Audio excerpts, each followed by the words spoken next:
I'm allergic to terrible books.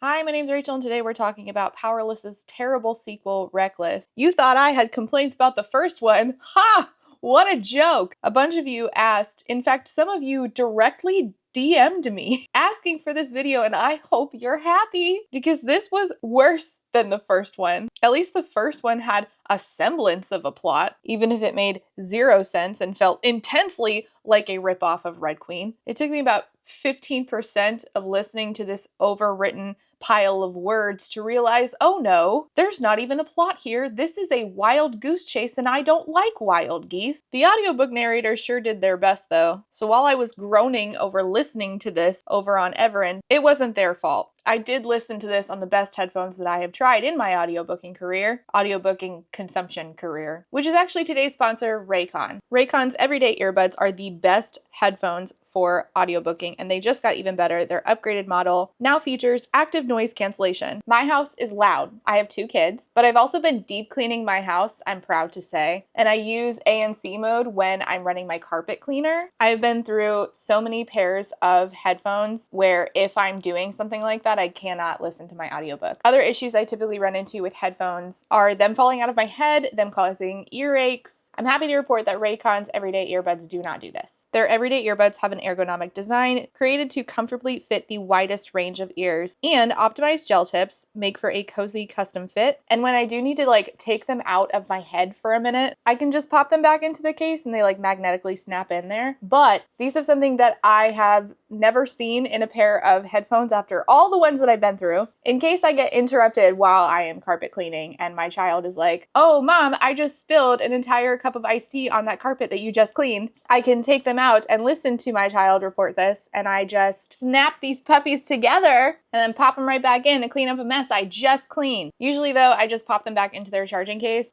and they just, honest to God, snap right in there. Their charging case has a quick charge function that gives 90 minutes of battery life and just 10 minutes of charging. With everyday earbuds, you get ergonomic design, multi-point connectivity that lets you pair with 2 devices at once, and active noise cancellation, which again is something I need. They are available in a variety of colors, and personally, I'm obsessed with my purple ones. Everyday earbuds also have a 32-hour battery life. They come with awareness mode, which is great because in just one tap, I can turn on awareness mode in case I do need to keep my headphones in but listen to my kids talking. Make sure they're not burning down the house. They come with 3 customizable sound styles. You can get them weatherproof or sweat resistant. So with my everyday earbuds, I have been listening to Reckless on audiobook while cleaning the house, hanging out on the porch and watching the thunderstorm, and working on these videos. Where will you take your everyday earbuds? Join me in listening to audiobooks and tuning everybody else out. And you can do so by going to that link down below in the description box, or you can go to buyraycon.com/readswithrachel to get 15% off of your Raycon purchase plus free shipping. Let me know in the comments which audiobook you are listening to on your Raycons, and thank you so much to Raycon for sponsoring today's video. When I heard the narrator speak the last words of this book to me, I died a little inside.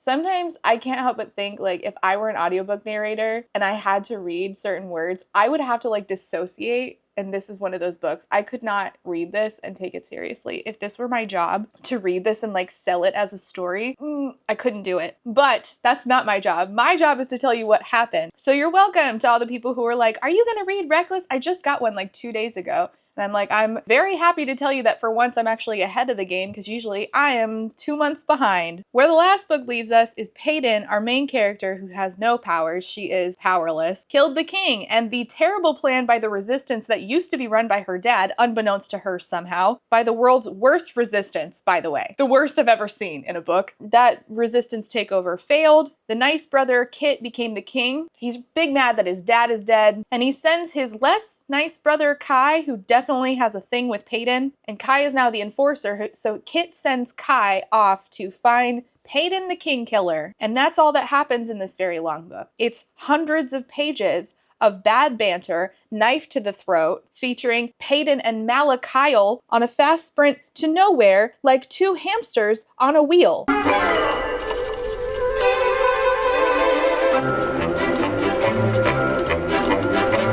So let me tell you about it. You know what's super fun for me about this is that I wasn't able to make notes. I reread the final few scenes of this, final few chapters of this book as I was out and about with Margaret from The Word Nerd. You should check out her channel. She's great. She's very funny. So I was sitting there and I'm like, Margaret, I have tried to export my notes and this goddamn app will not let me. So now I have to wing it. Oh, fun. So while out, working with Margaret, trying to get stuff done, I couldn't work on the script for this. There is no script for this. We're doing it raw.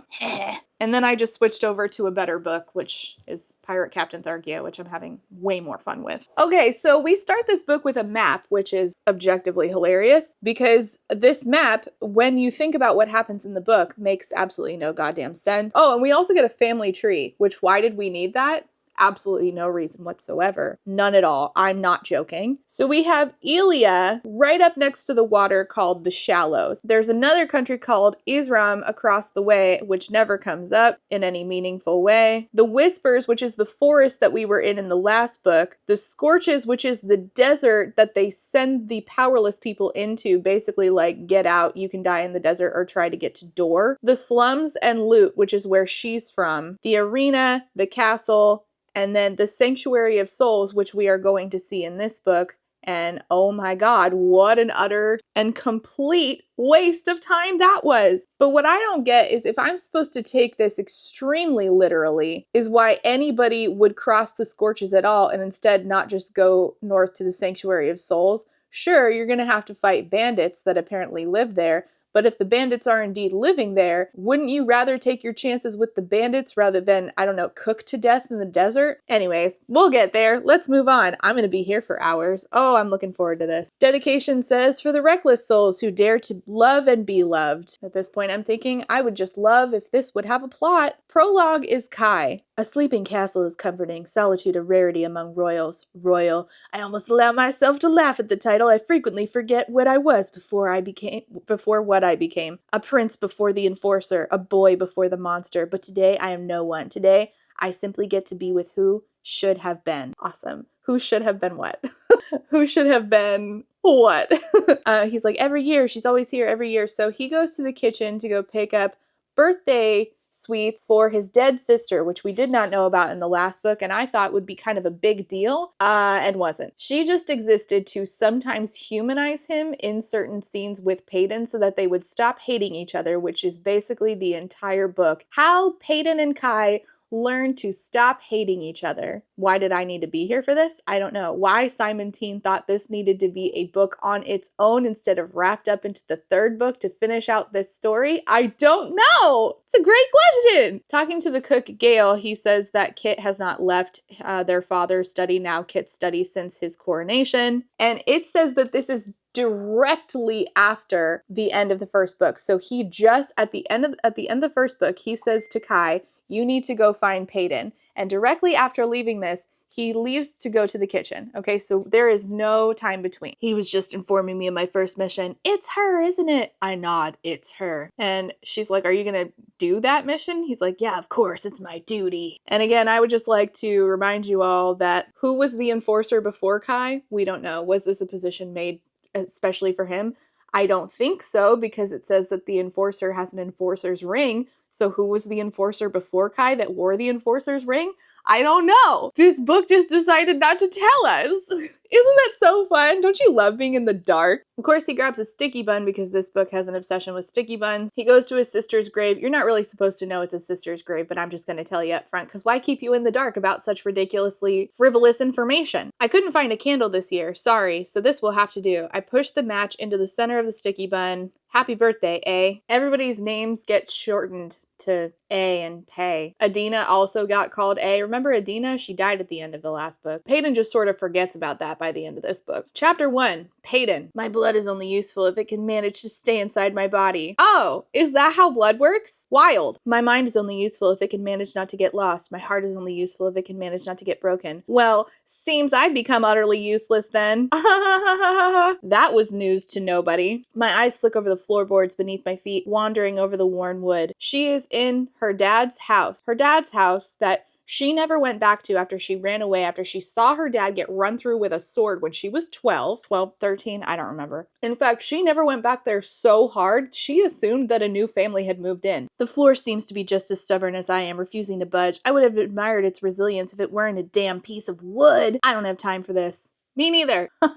Me neither. I could have sworn you were the secret compartment. Are you not the 19th floorboard from the door? I'm staring daggers at the wood before a hysterical laugh slips past my lips and I tip my head back to shake it at the ceiling. Wow. Plagues. Now I'm talking to the floor. I mutter, further proof that I'm losing my mind. Although it's not as if I have anyone else to talk to. Yeah, it's not as if you could, be spending your time trying to find the resistance that you hooked up with. It's been 3 days since I stumbled back to my childhood home, haunted and half dead. So remember the alliterations from the last book? I'm sure you do. I know I'll never forget. There is tremendously less in this book. I will give it that. But what we sacrificed in taking out the alliterations, we also decided to sacrifice a plot, character development, normalcy, a sense of doing right by the reader, and not wasting the reader's time. I may have dodged death with each swipe of the king's sword, but he still managed to kill a part of me that day after the final trial. His words cut deeper than his blade ever could, slicing me with slivers of truths as he toyed with me, taunted me. So we're doing some alliteration here, but it is going to get better. Like a whole chunk of the book is just like alliteration free. I was shocked, startled, surprised. The wounds I earned from my fight with the king were hastily tended to, the result of shaky fingers and silent sobs that left my vision blurry and my stitches sloppy. And at this point, I'm surprised that we're not already bringing up the O he carved into her chest, but all right. I stumbled into the white shack I called home and the resistance called headquarters, but I was greeted with emptiness. Yeah, no shit. In fact, I'm surprised that the resistance was still meeting there after the king knew where your dad lived and that he was part of the resistance and sent his son to kill him in his own house. I'm surprised that the king didn't burn the place down, ransack it, take control over it, have it absolutely looted for, any sort of resistance information. But okay, she realizes that she's looking in the wrong place. She finds a dagger. Empty blue eyes blink at me in the reflection of the shiny blade. I lifted into the light, startling me enough to halt my hateful thoughts. My skin is splattered with slices, covered in cuts. So we're doing a lot of alliteration the first chapter, but again, it really does get better. At first I was like, we're back, bitch! We're back doing the alliterations! Yippee! But it stopped eventually. Not in this chapter though. I've never felt so delicate, so damaged. Searing pain shoots down my raised arm when the brand above my heart pulls taut with the movement, so we finally are bringing up the fact that the king carved an O into her chest 3 days prior. Now, this is not the first time I have seen this done. It's done way better in this book. Please read this instead. A reminder, a representation of what I am, or rather, what I'm not. Oh, there she is again. O for ordinary. The scar stings. Scar? Scar? That's a 3-day-old wound. I got cut on my arm 3 days ago. That's not scarred. And that definitely wasn't done with a knife or sword in my chest. The scar? Did we forget how wounds work? I will leave my mark upon your heart lest you forget who's broken it. That's what the king said to her. I huff out a humorless laugh as I reach into the shadows of the compartment I didn't know existed. This is a second compartment. She finds a worn leather journal, basically, stuffed with papers that threaten to spill out. I flip through it, recognizing the messy handwriting of a healer father's journal. So the king knew this guy was in the resistance, had him killed, never had his house searched, left it empty. She came back years later. She never came back to search herself to find out why her dad was dead, murdered in front of her very eyes. No one ever moved in for some reason.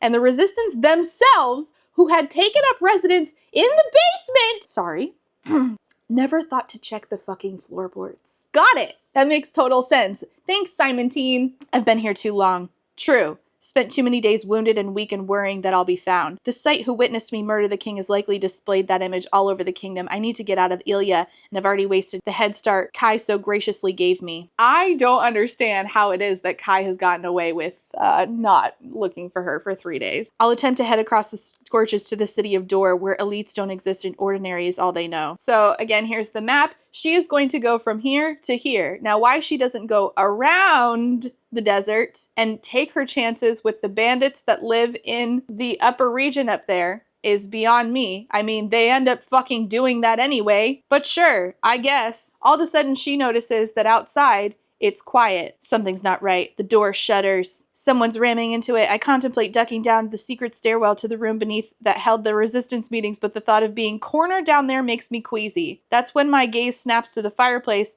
and I sigh in annoyance despite my current situation. You sigh in annoyance despite your current situation? Okay. That makes listen, I don't think I'm quite intelligent. I know you guys get annoyed when I say that, but sometimes you do have to explain basic concepts to me in the comments. It has happened at least twice last month. So maybe somebody can explain to me why it is that this bitch, who is absolutely claustrophobic, which randomly came up in the middle of the last book, doesn't want to be in the basement because she's claustrophobic, but will go up the fucking chimney like Santa Claus at the beginning of both the last book and this book. If somebody could explain that to me, I would be super, super grateful. She doesn't explain it though. She says, how do I always find myself in a chimney?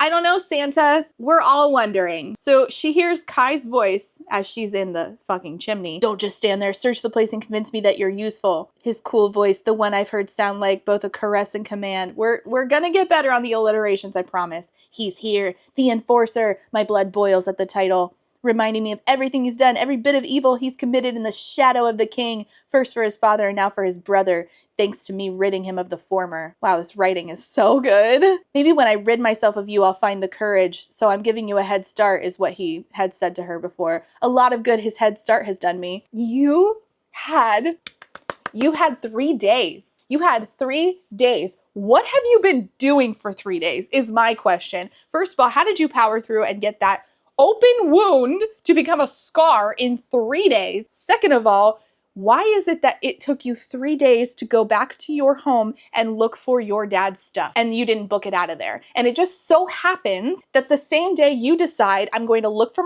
my dad's stuff and book it the fuck out of here is the exact, no, not just the same day, the exact moment that Kai has decided, well, it's time to start the wild goose chase. The reason that these people are doing this is because these are not real people, and they were written by somebody who doesn't know how to make them feel like real people. These things do not make sense, and it is your job as a writer to try to make them make sense. I'm not trying to be mean to the author. I don't really know the author. I don't follow her. I block authors when I don't like their books because I don't want to come up in their feed or their friends' feed. I'm not trying to be mean. All I'm saying is that I think that even if this is written for a YA audience, which I think is a little odd, I think it's a little too old for, it says it was for 14 to 18-year-olds, and I'm like, but these are 19-year-olds? I think this is a little outside the 14-year-old scope. It's neither here nor there. What I think is that the people that this is written for, the target age group, is smarter than these books. And I think that's a problem because all it would really take for the books to be better is to answer basic questions and have basic world building.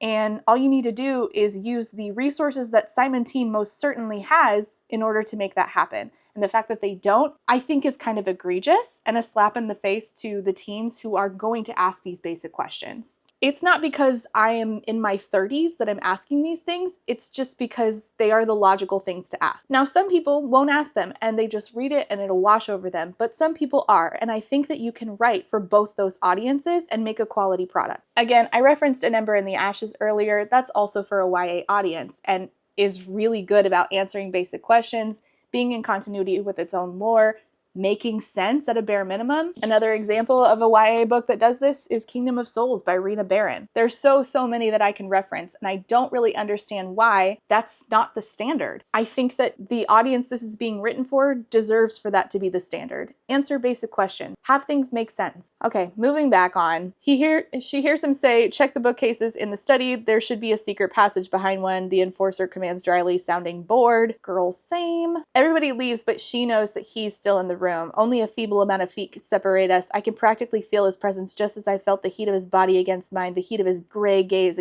as it swept over me. I imagine you pictured my face when you threw that knife. Isn't that right, Peyton? Tell me, darling, do you think of me often? It's been 3 days and she just killed your dad and you're out to get her. So yeah, probably.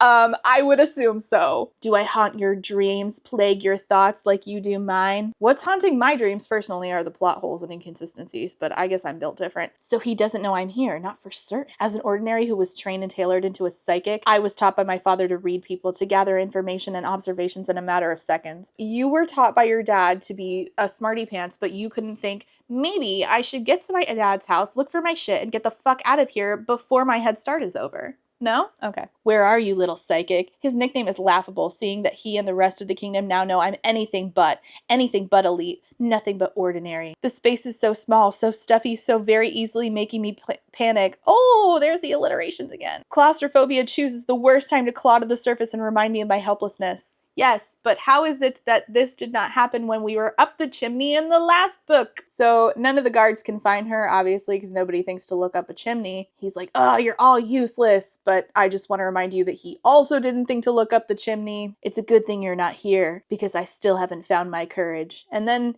my home bursts into flames. Chapter 2, Kai. Glass shatters when a window bursts behind me, sending shards of sharp edges scattering onto the street. That was a lot of S's. I don't even think that was an on-purpose alliteration. I think that was just a lot of S's on accident. The Imperials flinch, covering their faces. The sight makes me smile. Maybe they're right. Maybe I have gone mad. Mad with worry, with rage, with betrayal. It's been 3 days since I saw the hilt of this very weapon protruding from the king's throat. 3 days to grieve, and yet I haven't shed a single tear. Kai is basically just like, what if a man raised his son in nothing but toxic masculinity? I haven't shed a single tear. 3 days to prepare, and yet no plan will truly free me from her. 3 days to simply be Kit and Kai, brothers, before we became king and enforcer. And now her head start is up. So he sees a flash of silver, because don't forget, she's got silver hair. And he realizes she is in fact there. So he tells the enforcers, bring her to me. I feel each of their powers, because he can siphon other people's power. So like he's just like a mimic, essentially. I feel each of their powers buzzing under my skin, begging to be released, but their abilities are useless to me unless I can get her on the ground,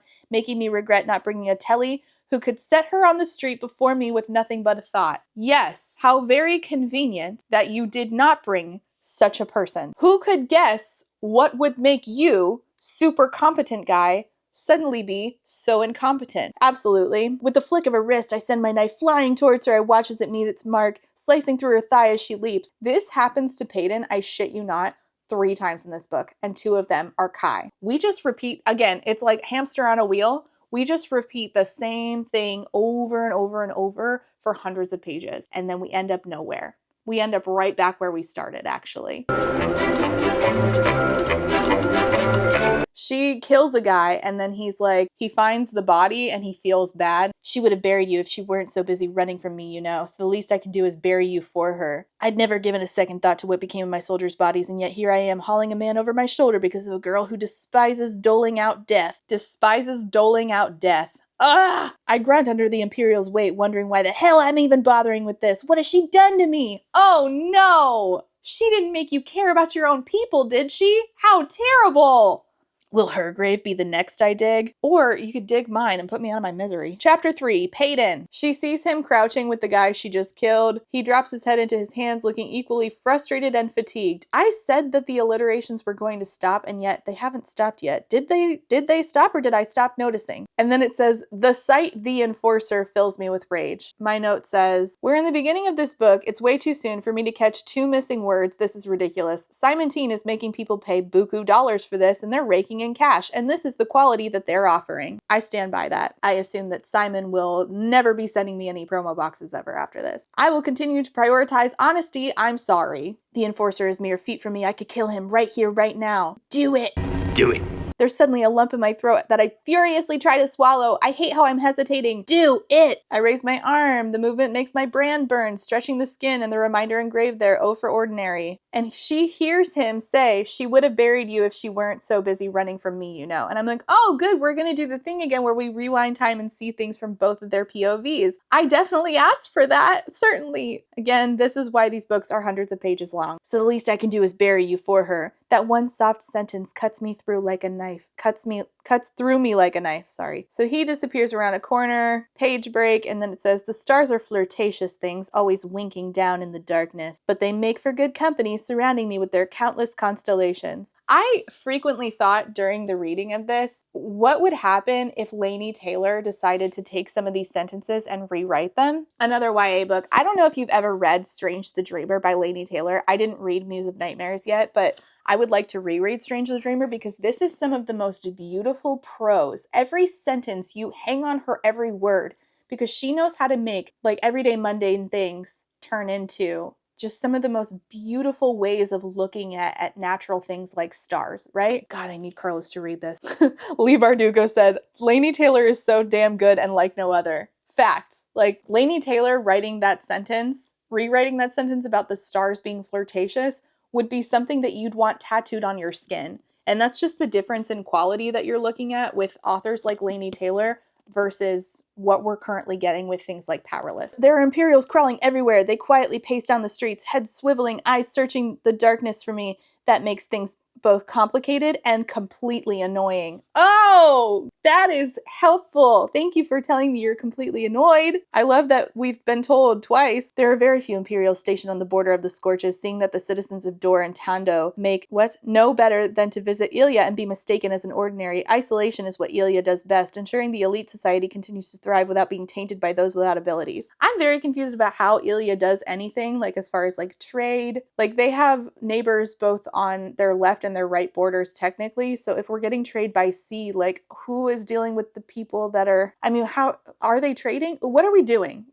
Now, personally, you might not want to know about trade routes, but things like trade make the world feel real. Have you ever played Zelda, specifically like Breath of the Wild? And you can see beyond Breath of the Wild's borders, but you can't go. So knowing that it's out there makes you wonder what's out there. But that's not really built up yet. So you know it exists, but you're not really sure how that rest of the world interacts with Hyrule. But it is immersive on its own enough that you don't really need to. Since we're leaving and doing that, you kind of need to know. Did that make sense? Sorry, again, I'm winging it. If I continue at my current pace, I'll make it to Dor in roughly 5 days. That is, if I can manage to walk for nearly the entire time. Wait, how many days can a human live without? I mean, 5 days. 5 days? That's it? I thought it was longer. Well, there's only one way to find out. My dirty pocketed vest is far more useful for thieving than it is for warmth. Oh yeah, the vest that Adina made her, and the last thing that Adina said before she died is, make sure you get that vest I made you. That's the last thing Adina thought before Adina died. Because Adina's life was really just about emphasizing the life of Peyton. How great. I run my thumb over the rough olive fabric, remembering the soft brown hands that stitch it together. Promise you'll wear it for me? The image of Adina dying in my lap, whispering her final request. My own blood begins to boil at the thought of Blair's smirk as she guided the branch through Adina's back with nothing but her mind. I'm going to kill her. This is the last time we hear about her wanting to kill Blair. She barely thinks about Adina and certainly doesn't think about killing Blair. Now for me, I would have preferred if we were like, well, if I'm going back, then I'm going to try to get a message to the resistance and I'm going to try to kill Blair. If I'm going out swinging. I'm taking down the elite, and I'm also going to kill Blair for killing my best friend. But Peyton doesn't think about things like that. You know why? Because Peyton doesn't think. He's coming for me. My lips twitch at the thought, tugging at the scar trailing from my jaw, and I won't hesitate again. Wait, how big is this wound? Where is it exactly? Trailing from her jaw. Because she has to keep it covered because Kai doesn't figure out that she has this until the end of the book. Was she wearing a turtleneck? What the fuck? Chapter 4, Kai. Well, actually, it says, I'm going to show you this, okay? It says Kai, but that looks like an R. So it looks like it says Ray or Rye. Are you seeing this? Why is the font like that? Chapter 4, Rye. He's talking to his brother and he is, harping in his mind about how different Kit is now. Kit is different. We are different. I no longer, know where my brother ends and my king begins. You should try to rest, get some sleep. I haven't seen you leave that chair for days. Sleep is for the dead. Sorry, too soon, Kit says. You haven't left the study since your coronation. We could take a walk through the gardens, go see the queen. The physicians say she's getting worse. She hasn't left her bed and they fear that she might not have much time left, but Kit has no bond with my mother. He notices that Kai's covered in blood and Kit says, is that her blood? Would you be more disappointed if it was or if it wasn't? He says, I don't know, but is it her blood? Kai says, no, but she was there. I forced her out of the house. I burnt it to the ground, and the blood belongs to an Imperial that she stabbed. She killed him near Loot. And Kit says, she does have a nasty habit of stabbing people, doesn't she? Well, yes, I suppose. I believe she is headed to the Scorches, attempting to make it across to either Dor or Tando, though I'm not sure she will. Then again, she does have a nasty habit of staying alive. I will ready some men and desert horses to head into the Scorches after her. We will leave as soon as we are able, Your Majesty. And Kit says, and then you'll bring her to me. Will you? Do you have reason to believe I won't? It's just that, well, I know your history. And he's talking about the fact that he knows that Kai used to let specifically kids go when he would find out that there were ordinaries living. If they were kids, he would try to, send them away through the Scorches, obviously, so they ended up fucking dead, probably. You had no attachment to those children, yet you still spared their punishment despite their crime. The crime of existing. Course, we know. Banishing the ordinaries with their families instead of outrightly executing them was a small kindness. Was a kindness, however small, but you repeatedly disobeyed father's orders again and again. I always obeyed orders, and I always will. That was an exception. And do you plan to not continue that exception because I'm the king? Because I know? There's no quotation end for that. Wow, this was definitely edited. And he's like, oh, do you want me to kill children, Kit? By all the means, just say the word and it will be done, my king. I know this isn't exactly a simple order to follow. I suppose I'm just paranoid. I've witnessed you go against orders in the past, but for good reason, which is why I worry when asking you to bring her back to me. And what better good reason to disobey orders than your feelings for her? Whatever I felt for her died the day she killed him, Kit says about himself. And he says, yeah, I know the feeling. They're both lying. They're both into her. I will bring her back to you, Kit. Before I was your enforcer, I was your brother. My loyalty is to you and no one else. And Kit specifies alive. Bring her to me alive. Pulling off the thick ring I was given the day I became Ilya's enforcer, I place it on the desk. Give it back to me when I earned your trust again. Now, again, who did this ring belong to before? I don't know. Who was the enforcer before? I don't know. Is there a long history of enforcers? I don't know. I don't know anything about the enforcer stuff, the lore, because there isn't any. Chapter 5, Peyton. It says sand scrapes the inside of my mouth grinding against my gums, but the way that the font looks, it looks like it's saying Gand. So isn't that fun? Gand scrapes the inside of my mouth, grinding against my gums. A shiver runs down my spine, racking my aching body. With a sigh, I convince myself that this rapidly cooling desert that's chilling me to the bone and not a fever settling beneath my sticky skin. The desert is an unforgiving beast. Each night I plead with the sand, begging it to allow me a few hours of rest. I'm going crazy. I've been talking to sand for 3 days. After surviving a surprisingly friendly encounter with the largest snake I've ever seen, I walked into the night, talking to the sand and feeding my insanity. You know, it's not your fault, I whispered to the darkness, that I can't sleep at night. The nightmares certainly don't help. As if summoned by the mention of them, flashes of Adina plague my thoughts. I haven't realized I'm crying until a tear rolls down my nose. I swipe it away with a huff. If I want to keep my promise to Adina, I have to survive. I have to live in order for her to wear this vest for her, and I'll get my revenge for her. Oh, she does mention the revenge twice. That's interesting. I'm pretty sure that's the last time. Chapter 6, Kai. Gilver glints in the dying sunlight. I guess that says silver, but it certainly looks like it says Gilver. I drink in a flash of blue eyes, quenching my thirst. Her freckles like the sand surrounding us. He's having a dream that she's there. The forget-me-nots that remind him of her, the flower that reminds him of her is there, and then she's covered in his dad's blood. What have you done? Look what you did. What you're making me do. What have you done, enforcer? So it's okay when you kill? You have just as much blood on your hands, Kai. The difference between us is that you refuse to see it. He wakes up. His Imperials are staring at him. He's like, I don't care if they think I'm crazy. We'll reach Dor before tomorrow's sunrise. It's dangerous how much I think of her, how much everything reminds me of her, how much I wonder if everything was a game to her, a ploy to help the resistance, to help the ordinaries overthrow the kingdom, to kill the king, to kill my father. Do I really care that she killed him? I shake away the thought, shifting in the saddle and rolling my tense shoulders. I'll find out soon enough. Find her soon enough, and when I do, I'll get my answers. Will you? Because I still have questions. Personally. That's just me, though. Chapter 7, Peyton. I could go for an orange. Yeah, fat, juicy orange. Or some butterscotch. Butterscotch is going to make you thirstier. I look back at the scorpion. You know, my father loved butterscotch. Sometimes I wonder if I even like the candy, you know? Like, maybe I just convinced myself I like them because he did. Is this my fifth or sixth day in the desert? I almost laugh. That makes one of us. I'm dying of thirst. Maybe just dying. Maybe just dead already. If I lie down, it will be on my my deathbed.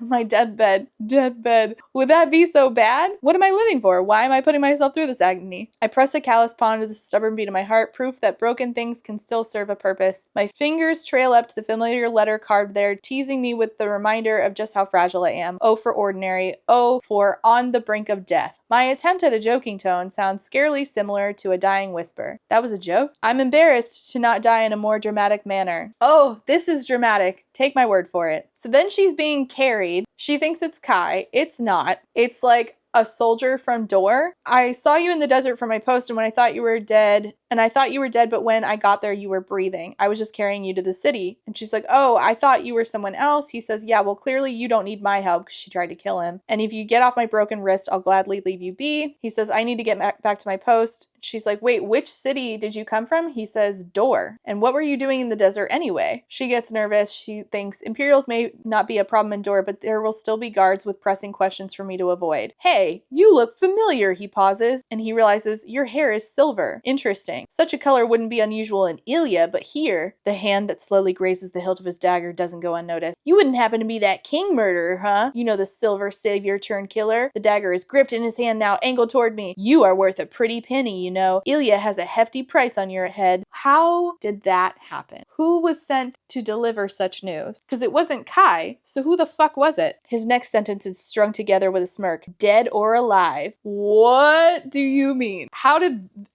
that specifically happen? Not only who delivered the news, but who delivered the news wrong, because very specifically, Kit has been saying he wants her returned alive. So how did that happen? We don't know. The only reason that this exists is to cause more turmoil. It never gets answered in this book. Kai never even thinks, who would have delivered such news and delivered it incorrectly? That's incompetence, and we need to kick them from their job. It just never comes up. So he swipes his knife at her. She's like, who else knows about me? She's trying to kill him. You're a crazy bitch, you know that? I know that, and you know that. See, what I'm asking is if anyone else knows that. Everyone knows you're a crazy bitch. You have quite the reputation. She says, what about Tondo? Does Ilya have a price on my head in both cities? Those are cities, not countries? Wait, are they like city-states? What? I thought they were countries. Oh my god, I'm so confused. As far as I know, even Isram has a poster of your face plastered on every surface. Are you telling me that Kit sent out a message to 3 different places and all of them got it wrong? All of them are saying the incorrect thing, that he wants her returned dead or alive, because he very specifically wants her returned alive. But somehow it had to have been 3 different messengers went out to all 3 of these cities right here with wrong information. That's impossible. The only reason that is in this book is because of lack of continuity, and nobody cleaned it up in the editing process. Stowing away on a ship headed for Isram sounded far more appealing than trekking across the scorches, and I would have done that if it weren't for the fact that it's been years since anyone has journeyed across the shallow, treacherous waters. This is partly due to Ilya's immense isolation from other kingdoms, but also shipwrecks. So you're telling me that Isram and Ilya have absolutely no communication? Then how did that message get to Isram? How did that happen? If there's no boat, how did the message get to Isram? Basic question.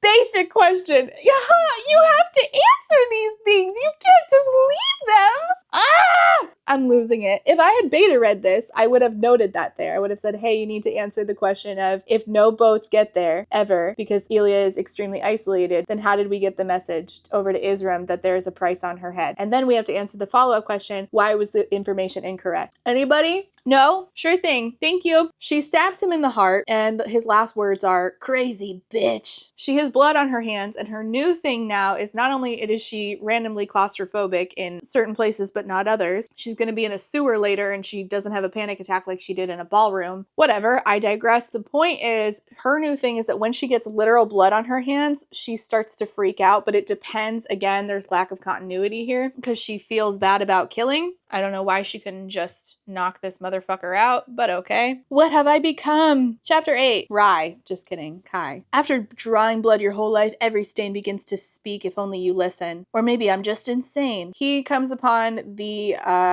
dead body of the guy that she just murdered. She was here. She is here. He's only been dead for a day at most. So now he knows that she's in Door. So they go to Door, and it says that the Dorians, I mean, it's not really said. The people people of Dor don't really like aliens. It's not as though Dor is subtle about their loathing for the elite kingdom. Wait, so Ilia is a kingdom? Is Ilia a city? Like Dor and the other two, or is it a kingdom? Can a city be a kingdom? Genuine questions. Y'all can answer them in the comments. I am willing to be an idiot on the internet. And specifically, it says that Dor doesn't like the elite kingdom, seeing that they have taken in the most ordinaries over the decades. Wouldn't that be a huge issue? Wouldn't they be like, all right, you're sending all your people here. We are at capacity. We're sick of you. And also you guys don't do trade with us. So we are done taking in your people until you guys decide to help us out. What is the trade situation looking like here? What is the resource situation looking like? Ilia hasn't had allies since before the plague. How is Ilia self-sustaining? Help. He delivers the body of the dead guard she killed and said, we found him on our way into the city. I know who's responsible. My question is whether or not you've seen her stumbling around. And the other guard's like, it was her, the silver savior? The girl you have plastered all over your city, yes. 20,000 silvers for Peyton Gray's arrest, dead or alive. Dead or alive, it quotes twice. It's unlikely she'd allow anyone to return her to Ilia alive, though that is what Kit wants, despite what he tells the surrounding cities. What? Wait, so it was Kit who told the surrounding cities? First of all, again, I'm asking how. How did he tell them? And second of all, why on earth would Kit specifically do that? It never answers that. Why on earth would Kit send word before Kai even gets anywhere to deliver Peyton's dead body, which is the easiest way to get her back to Ilia, certainly, to 3 different places? He sent incorrect information, but then told Kai he specifically wants her brought back alive. Why? So your king's really got all the cities looking for her, huh? And they're like, yeah. If you see her, you need to report it to me, to Kai. And they're like hell I'd report to you. Who are you to steal my 20,000 silvers from me? He's like, I'm the man with the 20,000 silvers. I turn on my heel before he's even finished, stuttering my title, Enforcer. My appearance is well known throughout the neighboring cities, seeing that they view Ilia and its royalty like a bedtime fairy tale. We're idolized in the way that mutual dislike brings people together, providing petty gossip when there's a lull in conversation. I am so confused about the dynamics between these cities, states, kingdoms, whatever the fuck they are. He tries to go buy meat from a merchant, and the merchant is like, I'm like tripling the price because I fucking hate you aliens. Because I don't like you and your kind. I almost laugh at that. Your kind. To think that anywhere or other than Ilia, I'm the enigma, the unnatural thing to dispose of. So then we finally get an answer regarding something else that I was confused about in the last book. Apparently, being an ordinary is something very specific. It's not just anyone without powers. It's very specifically a person born without powers in Ilia, and if you are one of those, then you have something in your blood, or at least this is what the elites told people. You have something in your blood that will weaken the powers of the elite. But like the people of Dor are not like that. This man who is essentially an ordinary himself, though he lacks the elite weakening disease running through his veins, it's no wonder the surrounding cities despise us for banishing the ordinaries who are just like them. Just like them, yeah, except for the fact that they have a disease. Well, at least that's what you guys have been telling people. Like essentially they're treating these people like they're lepers, like back in Bible days. Wait, isn't leprosy still around? I don't know. The way I was taught about leprosy was very weird in Fundy school. So you know what I am, and yet you still choose to charge me double? You don't scare me. Not here. I know you're used to elite privilege, but you won't get none of that here. This'll probably be the most respect you'll get from anyone around here. Well, it's deserved. Chapter 9, Peyton. I think she is dealing with the same meat merchant, and she's trying to convince him to like let her pay a certain amount, and at the same time she's also stealing from him, because don't forget, she's not only a psychic and a swordsmith and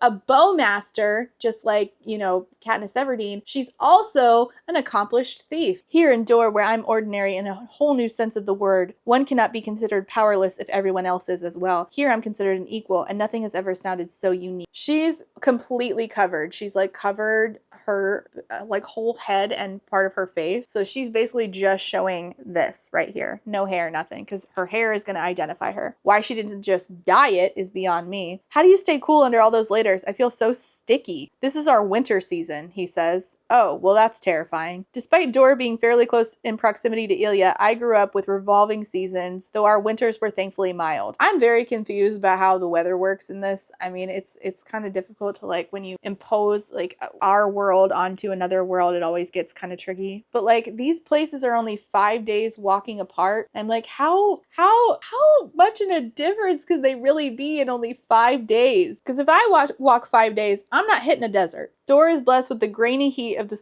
grainy heat? Grainy heat? How can heat be grainy? Are you just talking about sand? The grainy heat of the scorches constantly wafting into its city. What? What?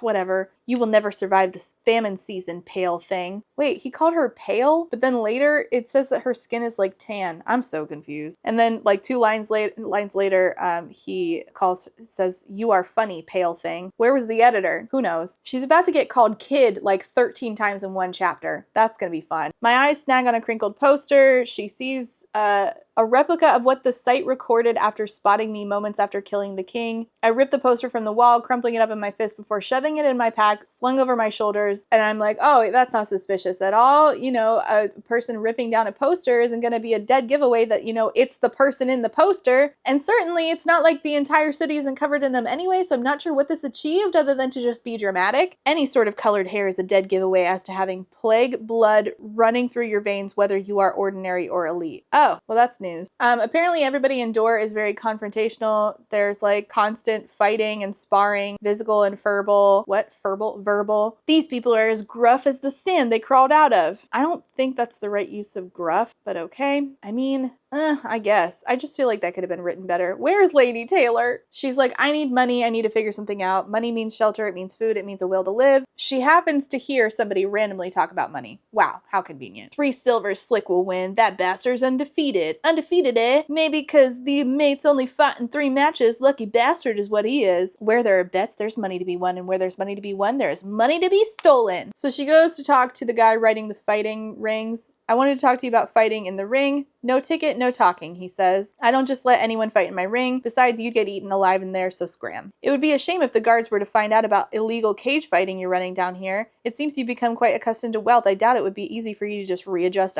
to the poverty you crawled out of. Here's where he starts calling her kid, the guy running the fighting rings. You can't threaten me, kid. I'll have my men tear you to pieces. I practically own this city. I'm not really sure who does actually own this city. I don't know what the politics are in Door. We spend quite a chunk of time here, and I still don't know. You've never seen me fight, so if I need to return them to you in pieces just to prove myself, I suppose I'll just have to do that. I like your spirit, kid. That's 2. I swallow my relief. Is that a yes? You fight in an hour, he says. Wow, that was certainly easy. I'm giving you a shot, so don't disappoint me, kid. You don't want to know what happens when I'm disappointed. And what should we call you, kid? How many times is that now? She's like, call me Shadow. Of course, naturally. Chapter 10, Kai. Even the moonlight feels warm here. Well, that's because it's reflecting the sun, so. She's a phantom in human form, like trying to clutch the wind in your wrist. What? Fist, unable to see it, even while feeling it slip between your fingers. You'll notice that we are having less alliteration, so that's good. I feel like there were tons of opportunities where alliterations were probably written in here and did get edited out. Credit where credit is due. Tonight is warmer than most, leaving me sticky with both sweat and sand. Is sand sticky? Not unless it's like that moon sand stuff that my kid loves to play with. I think it's just the sweat that's making you sticky. My lack of power here weighs on me, a dull buzz in my blood. I feel oddly heavy despite missing a piece of myself. Unlike the other elites, my ability relies on those around me, and the Imperials I brought to Door are the only bit of power I have to feed off. After spending the entirety of my life surrounded by elites, the absence of them and their accompanying powers is so foreign, it's frightening. I've never felt so exposed. And I'm like, oh my God, what an absolute waste. Because in the hands of an accomplished writer who understands writing theme, we could have used this as such a good way to discuss the performative aspect of toxic masculinity. Oh my God, we had such an opportunity here. Just wasted it. For what? If you do want a book that is sort of like Hunger Games-y, that is talking quite a lot about toxic masculinity, I invite you to please read Akana Phoenix's The Empire Wars. Just doing that all the way through.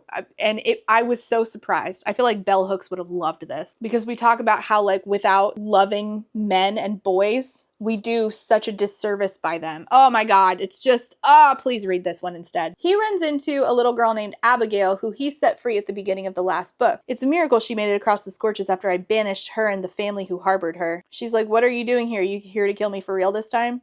He's like, no, that's not what I came for. Maybe you can help me find who I'm looking for, the Silver Savior, the woman on the posters all over the city. She's like, I haven't heard a peep. I've got to get there before the match ends. I haven't made much today and the bets should be pretty high tonight. She's like, I gotta go watch watch the fighting. There's a new favorite, so that means lots of people. This is so incredibly convenient. She's like, come with me, I'll show ya. Chapter 11, Peyton. Slick's blood coats my hands. You'll notice that she's not having a panic attack about that right now, but later on when blood is coating her hands, she is going to have a panic attack about it. The bets are especially high tonight. Considering how anticipated my match against Slick has been since spending the past several nights defeating each of his opponents, I would expect nothing less. I fumbled to comprehend a suitable adjective to describe his sheer size. We probably should have just taken that line out. The tussle has my tightly wrapped scarf shifting atop my head, threatening to expose a strand of my damning silver hair. Why didn't you just dye it? Cut it off! I adjust the cloth around my face. After 3 nights, it's a miracle I've managed to stay anonymous. It is a miracle. It is. That is one word for it, certainly. I need to remain the faceless rookie, a passing piece of intrigue to fuel the whispered gossip on the streets, but I don't intend to leave or lose. And then she randomly thinks, this is for you, Adina, all for you. And I'm like, is it? It's for Adina?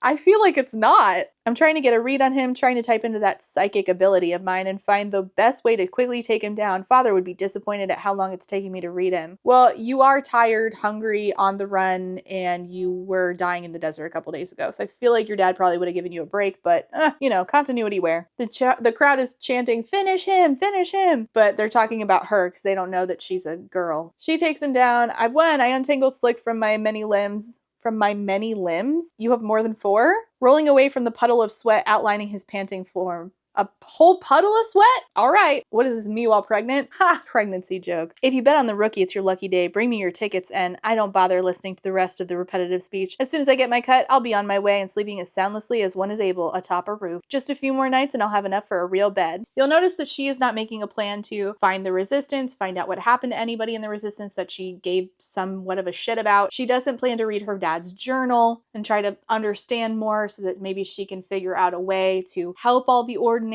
or, find the resistance. And she certainly doesn't think of a way to enact her revenge on Blair, who killed her best friend Adina. She doesn't think about any long-term plans, ever, because she's really stupid. She asks the guy, Raphael, which, okay, Raphael, huh? How'd we do tonight, Raphael? Pretty damn good, kid. Listen, you have a future here, kid. I could set you up consistently. And she hears behind her another voice. So is Shadow up for another round? He's found me. And it's Kai. Oh, it's Kit. It's Kit's POV. I just got confused because him and Kai are basically indecipherable to me. It's been nearly 2 weeks. No, it's definitely longer than that. Maybe.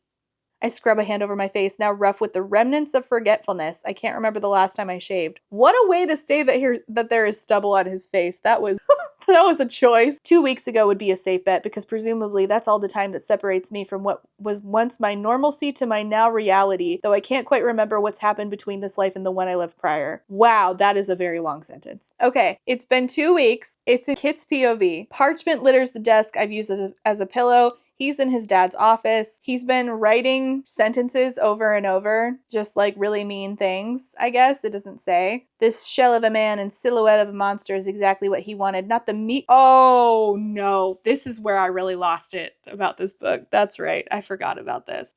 This shell of a man and silhouette of a monster is exactly what the king wanted, not the meekness he mocked, the Achilles heel that is my kindness. I'm not sure if you're aware, but that is what we call and it's a huge one that people at Simon Teen with an awful lot of money definitely employ editors to take care of. Why the fuck are we referencing Achilles in a secondary world fantasy book that has nothing to do with Greek mythology? What are we doing? Why? Why would we do that? Why would that not get edited out? Oh my good golly god. You've got to be joking. I run an inkstand hand down my face, scribbling between the deep lines of my skin. What's scribbling between? How is this scribbling? What? Was this even looked at by another person before hitting print? Kai was the king father wanted. It was as clear as the obvious distaste they shared for one another. Kai is every bit the brutal, the bold, the foreboding, every bit the king's son, and I think that was exactly the problem between the two of them. Father hated that he wasn't the heir, hated that the king he wanted was thwarted by the son he had first. I wasn't Kai and it killed him. And I know that part of him despised my brother because he was everything I wasn't. He hated your brother because your brother was better than you. That's kind of roundabout, but all right. I'm blinded by the dull light streaming through the cloudy window. You're blinded by dull light? Okay. I think about her more than I should, pore over every detail of our short shared existence. I do want to point out that that's the correct use of pore, P-O-R-E, rather than P-O-U-R. So, at least that. Small wins, yeah? She's spilling onto the page again, a variation of words I've strung together before, a ballad of betrayal, a sonnet of sorrow. You know what? Maybe the alliterations didn't stop. Maybe I gave this book credits for something it didn't do. Maybe there's like a 30% chunk of this where there's no alliterations. I'm tired of writing for the villain's perspective. I feel like that was that was the author jumping because she ended the chapter there. Chapter 13, Kai. I found her in the middle of a damn fight of all things. I shouldn't be surprised. Now it rewinds to Kai's POV of that fight. Shadow, how fitting. Though I can't see her face, I can practically feel the pride radiating off of her as she stands in the ring, fist lifted in triumph. I should follow her and take her by surprise. I'll handle her as delicately as she did my father. So, is Shadow up for another round? Her head whips around, and then those ocean eyes crash into mine. Oh, Ocean Eyes is back. Can't stop staring at those ocean eyes. It's a hostile story of harmony, both of us finally fully aware that what we are to each other, nothing. Just the shell of what was, what could have been. I used to welcome the idea of drowning in those blue eyes of hers, but now seeing the disdain she stares me down with, I realize that drowning alone wasn't what I craved, but sinking together. Okay. So they're like, what do you want to be called? And he's like, Flame. Sorry, it's just so stupid. If she is Shadow, then I am Flame. I listen to a lot of like hardcore, post-hardcore, and there is a song that this reminds me of. I'll put it right here. I can't remember. Oh no. Oh, it's too close to this. It's She is Ocean, I am Waves. Oh, nobody tell Lauren Roberts about that. The girl is the very thing I can't seem to escape. Can't seem to go anywhere without the remnants of her following where I am. She is, whether it's in the flesh or in the fragments of my mind. She is my inevitable. Oh my lord. This feels like bad poetry that a dude would like write to you on MySpace in 2008. That was specific. Looks like we have another match, folks. Let's give Shadow a quick breather, eh? It's only fair. We'll begin shortly. So then she bolts. I curse colorfully. Oh, great. They go down into the cellar. She's running down alleys, but she can't outrun me. And what worries me the most is that she knows it. That's what worries you the most? So then, of course, she's got a dagger to him for the first, but certainly not the last time in this book. Move and I'll sink this dagger into your heart. That includes your lips. The only reason I haven't thrown this knife yet is because I have a proposition for you. We go back to the cellar, we fight, I win, and you let me go. And if you win, I'll go quietly back to Ilya. Am I allowed to speak now, or will you be stabbing me? I know how good you are at that. You're welcome to speak as long as it's accepting my offer. Why not slit my throat? Careful what you wish for. You can't do it, can you? You of all people should know better than to underestimate me. So do it, Gray. She hasn't held that dagger since she buried it in the king's neck. I should have known she would pull it from the sheath at my side, its familiar swirling handle now back in her palm. All it took was a distraction and the flick of thieving fingers. Don't think for a second that I won't be the death of you, she whispers. When darkness hides those blazing blue eyes, I can pretend that she is nothing to me, just a shadowy figure that feels like her, smells like her, talks like her, just a stranger in this place that I will never see again. But the moment the sun comes up, shedding light on my dark reality, I can no longer pretend, can no longer steal what I want when duty has me bound by a leash, dragging me back to my destiny. But here she is no one. Here I am nothing. Here we are forgotten. The dagger shakes in her hand, prodding at my skin with each quitter. What? Quitter. Oh, man. Quiver! I'm the worst at reading. I hate you, she whispers. The reminder of her lack of feelings only spurs on my sudden stupidity.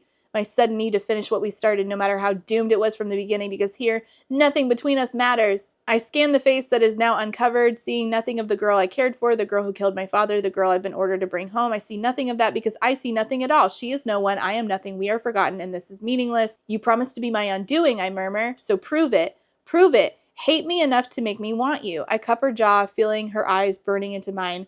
Ruin me. Our mouths crash together. You just said everything is meaningless. I think you said it twice, actually. I can taste the loathing on her lip. Can you taste it on mine too? You don't have to get closer. Trust me, it's there. The anger in each swipe of her tongue, she spells out a promise, leaving it to linger on my lips, a vow to undo me, and she's already begun. I just realized this is their first kiss.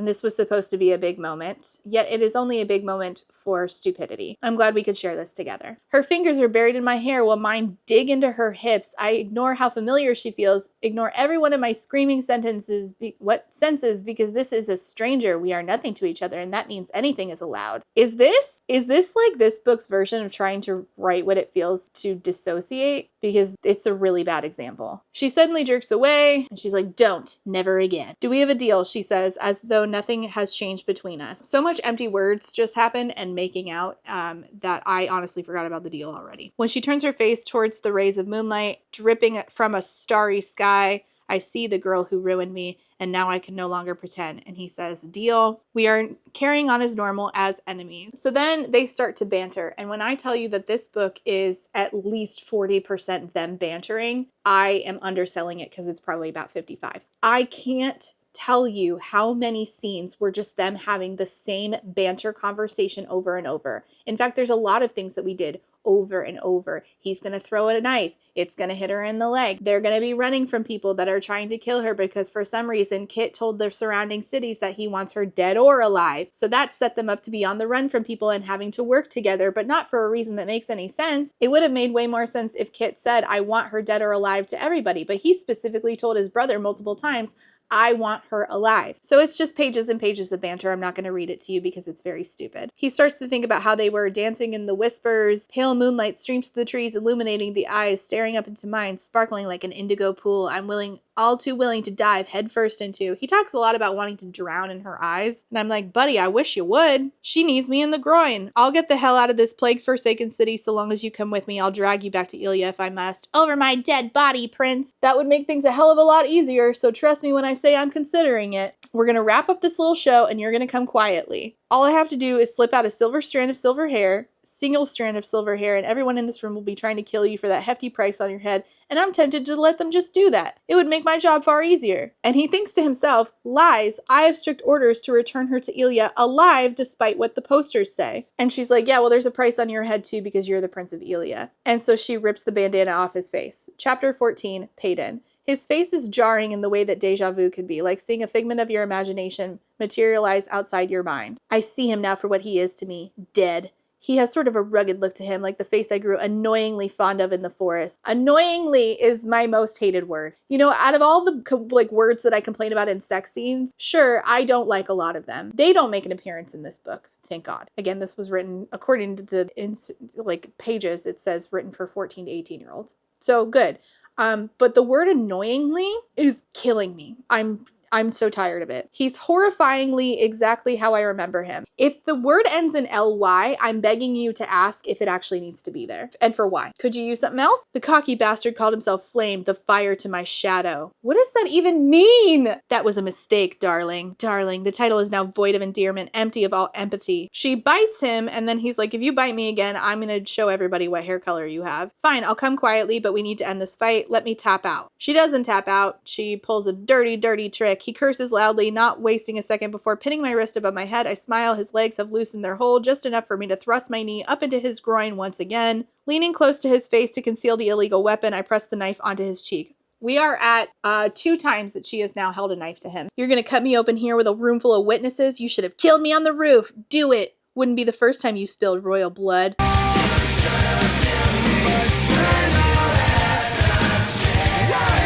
Go on, Silver Savior, be my undoing. I told myself I wouldn't hesitate again, and yet here I am, his life cupped in my bloody hands, while my head and heart haggle for control. Do it. Do it. She gets too anxious, and he has an opportunity, so he rips the scarf from her head. Chapter 15, Peyton. It says silver tumbles from the fabric, but it looks like it says Gilver. Gilver tumbles from the fabric, dull in the dim light, but undeniably identifiable. My God, undeniably identifiable. Jesus Christ. Careful, Gray. I was beginning to think you cared about me. You bastard. So, the people of Dora are now chasing her because she's worth $20,000 or whatever, 20,000 something or other. I guess they all use the same currency in this world. I don't fucking know. Oi, come on out, little silver savior. Pretty little thing worth a pretty penny, eh? How exactly are you planning to get me out of here? Why the hell did you do that? And he says, because I needed you to need me. Ew, listen, If a man ever says things like, if you are for some reason an actual teenager listening to this review of a book written allegedly for you, even though my videos specifically say this is not for kids, I click a little box that says that in my upload. But if you're watching this and you are indeed a kid, if you meet a man who is saying things remotely similar to Kai, who's your age, run. Run. These are red flags. This is red flag behavior. I needed you to need me is red flag behavior. Sprint as fast as you can away from boys like this. So she's like, fine, okay, get me out of here. He's like, I'll be taking the silver savior with me and no one here is going to give us any problem. As Ilya's enforcer and second to the king, she's my property, mine, which means if anyone so much as lays a hand on her, you'll learn firsthand just how brutal the elites can be. So they specifically know in Door who the Ilya enforcer is, but they don't know what the Ilya elites can do. Is that it? She's like disgusted that he said she's my property. And you know what? Girl, same. They don't even know what they're afraid of, what it is the elites can do, what he can do. The enforcer only has abilities that when there are others to wield them from, though he's a weapon himself, and they cower from the potential of his power, from the threat of an infamous elite. Stay close, he murmurs, or don't, it's your life at stake. I'm just confused, like, if the Dorians can't deal with one elite in their own city, how the fuck are these people expecting to get her and walk her or her dead body across the desert, only to be in an entire city full of elites who could also turn in her or her dead body for the 20,000? And like, those people have magic powers, so they could literally just be like, fuck off, normie, you're not taking this, I'm gonna use my powers against you. I'm actually cold. I'm getting in a blanket or getting cozy. I carpet cleaned my house and I feel like it's colder in here now. All the dirt was keeping us insulated. And of course, she, instead of thinking normal things, starts thinking about them and their feelings for each other and thinks, we were inevitably imperfect for each other. Oh, good, an alliteration. I was wrong. We are not done. She's like, what's the plan? I'm not budging until you tell me what's going on. And he's like, aren't you entitled for a criminal? And he says, she says, aren't you righteous for being no better? I wrote at this point in my notes, if all that we are waiting for this dynamic to shift is her saying out loud that he also killed her father and that she only killed his in self-defense, I'm gonna lose it. But that is in fact what we do. Wow, very on the nose, past Rachel. You nailed it. This is in fact as stupid, or maybe even more stupid than you thought it was going to be. Everything I've done has been for the king, and you're the one who got him killed, not me. I killed a father, and so did you, she says. His brows crinkle. What are you? And he doesn't get it. He doesn't get that she's saying that he killed her dad. And they're not going to talk about it for several chapters. Why? No reason. So then she flips him over her shoulder. You know, they're physically fighting again. She has another blade. So we are pressing another blade to him that she had kept in her boot. So we are at number 3 for pressing a blade to him while they're arguing. But he also has one, and now it's pointed at her spine. Did you really think I'd underestimate you after everything you've done? Go on, say it. Say what I've done. You killed the king. Yes, I killed the king, but more importantly, I killed a wicked tyrant. I killed a man who has killed countless. I killed a man who tried to kill me just because power isn't running through my veins. But I'm forgetting one other thing. What else did I kill, Prince? You killed my father. You killed my father. Prepare to die. Yet another thing we have in common, I breathe. Should I drive this through your chest like you did my father? That seems only fitting, don't you think? Your father? I didn't. Wait, how many years? How many years ago was he killed? I refuse to believe he didn't know whose life he'd be taken that night. Refuse to believe he wasn't deceiving me all these months, tricking me into trusting him after all he's taken from me. Refuse to believe he didn't know it was my heart he shattered the night he slid a sword through my father's. 5, in my house, I watched you kill him. But then they're being chased down, so they have to run together. Aww. Oh wait, no, she slices him on the shoulder and then she starts running and doesn't look back. Chapter 16, Kai. A pain in my ass does not even begin to describe this girl. Well, we have that in common. She had the chance to kill me more than once, and yet for all her talk about slitting my throat, she's failed to do it multiple times now. Yes, wow. How odd. You also know her to be somebody who buries people, so maybe she's not just an overall bad person, but you putting that together would make it so that you had continuity, and that doesn't seem to be something you have. The moon stretches its pale fingers across the city, casting everything in a dull glow that has done nothing to help me find her. If shadows are her friend, then the moon may be her accomplice, with its silver rays streaming through her blood to stain the hair that masks her in moonlight. Oh my god! And he's like, 5 years ago, I killed for the first time. I plunged a sword through a man's chest for the first time. I watched a man crumple to the floor before running from the first of my many crimes. And he's like, oh yeah, the room. I nearly stumble when the realization crashes into me. Her house, the one I burnt to the ground. That room I was standing in, that wasn't the first time I'd been there. The pieces begin to fall into place, connecting that shadowy house where I had my first mission with the one illuminated by flames.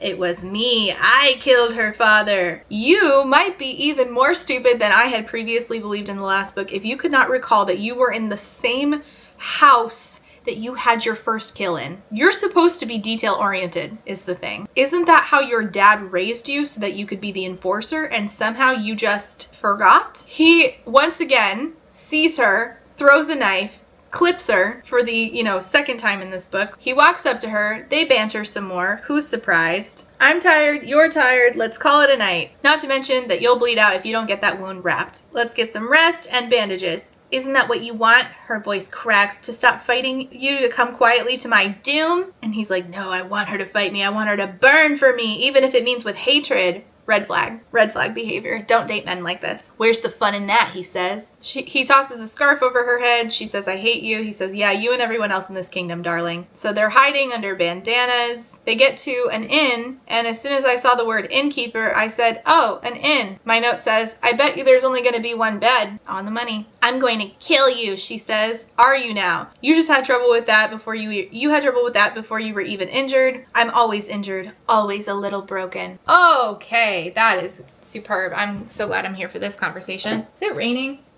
God, the weather is more exciting than this book. I'm not lying. I have been sitting outside listening to this book while watching the thunderstorms, but the lightning had got way too close to my house a couple times, and the way I scurried like a fucking rodent into my house, like, oh shit, oh shit, oh shit. She's like, okay, so what are we gonna do here? Are all your men gonna pile into bed with you? And he's like, no, the men are gonna stay out in the city. It's just you and me. You really think you can handle me on your own? I think I'm the only one who can handle you on their own. Still a cocky bastard, I see. I have a reputation to uphold. I don't want to be here for this. She's getting blood on the bed because, he cut her open.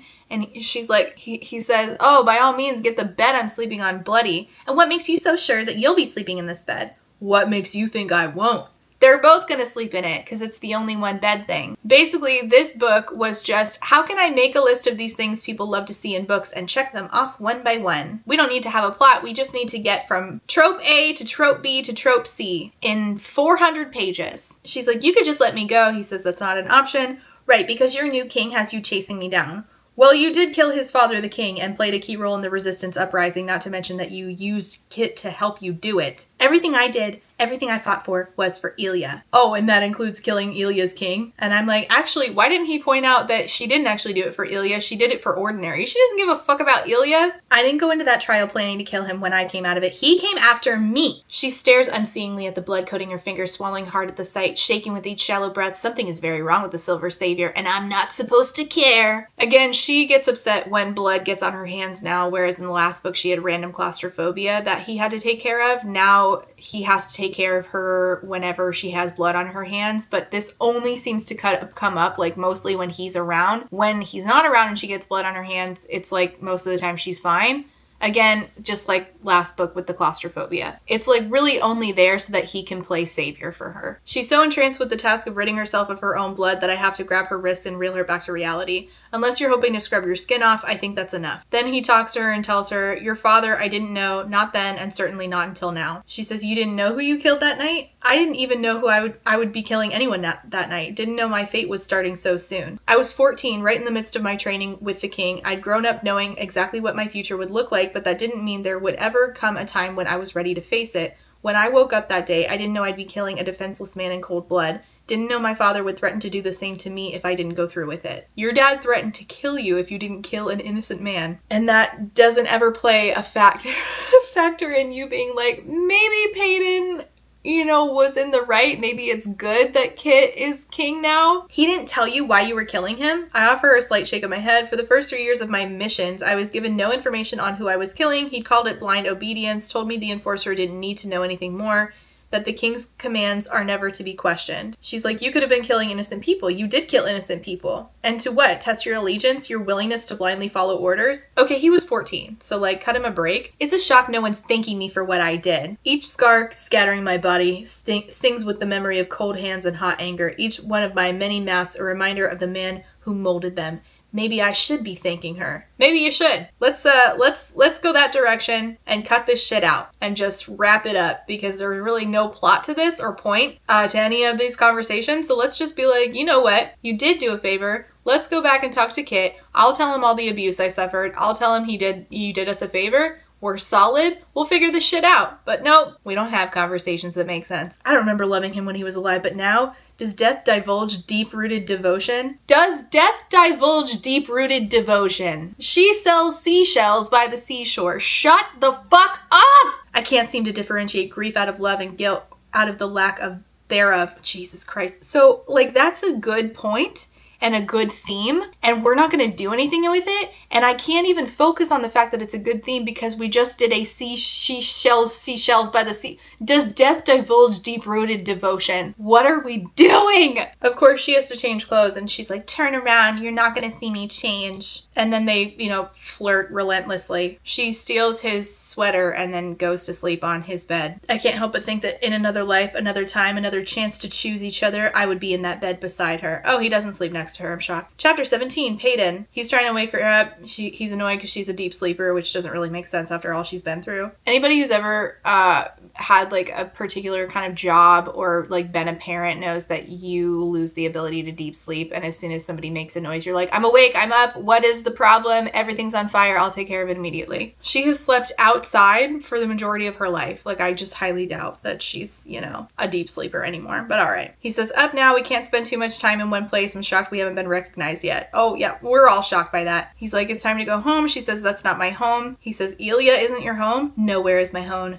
No one is my home, not anymore. And he's like, yeah, you're not the only one who knows loss. She says, yeah, I have you to thank for that. And he says, as do I. Did you forget I'm fatherless now as well, or did you not consider that when you drove a sword through the king's chest? She says, you killed a father, I killed a monster. Have you forgotten everything he did to you, everything he made you do, not to mention what he did to this kingdom? He's like, that's enough, we're leaving. They banter a bunch, and then they're like, all right, we're on our way. Chapter 18, Kit, the king, don't forget about him. Fresh air feels foreign to me. Great. I'm so pleased. Tipping my half-eaten plate out the window, I watch the contents spill onto the grass far below. Each vegetable hits the ground with a soft plunk. Potatoes, carrots, and a stringy sort of bean I've come to dislike, all adding to the growing pile of scraps I've discarded.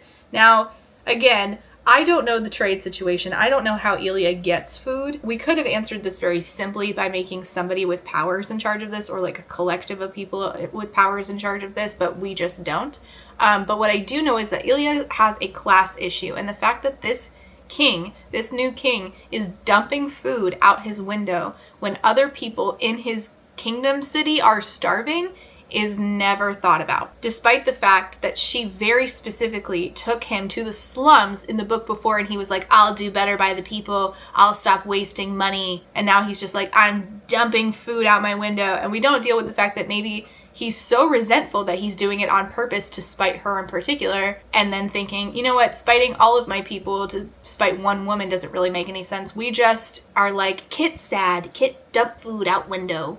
And that's that. Now, you might remember there were a bunch of characters in the last book. There's barely any characters in this book. People that showed up in the last book were like, their adopted brother was in there, their cousin was in there. Remember their cousin Handy Andy? She makes an appearance one time in this book, because most of this book, as I said, like 55% of it is just Kai and Peyton doing banter and running around on a wild goose chase. So Handy Andy, I'm serious, that's what she's called, shows up and she's like, I'm gonna fix your window. That's what I do. I know it's easy to forget that I'm still a handy around the castle, what with my many talents. And it says that, I don't know why we need to reinstate this because she only is going to be in one scene, but Andy has wine red hair. She followed her dad around the castle. He taught her everything she knows, the art of fixing, mending, creating, all part of a handy's role. Even despite the unique shifting ability running through her veins, she chose to pursue what most believe is a lowly passion. He's like, there's nothing wrong with my window. If you wanted to see me, you could have just asked. She says, Jax, their adopted brother, misses you. He's driving me insane. Feel free to take him off my hands. He's like, no, I'm good. I'm fine here. She's like, I do actually think your window's broken though, because food keeps falling out of it. Do you want to explain that to me? He says, no. She's like, Kit. And he's like, I'm your king. That will be all, Andy. And she says, let me just help you fix the window, please. It doesn't have to stay broken. And he says, I'm afraid it's beyond repair. Yes,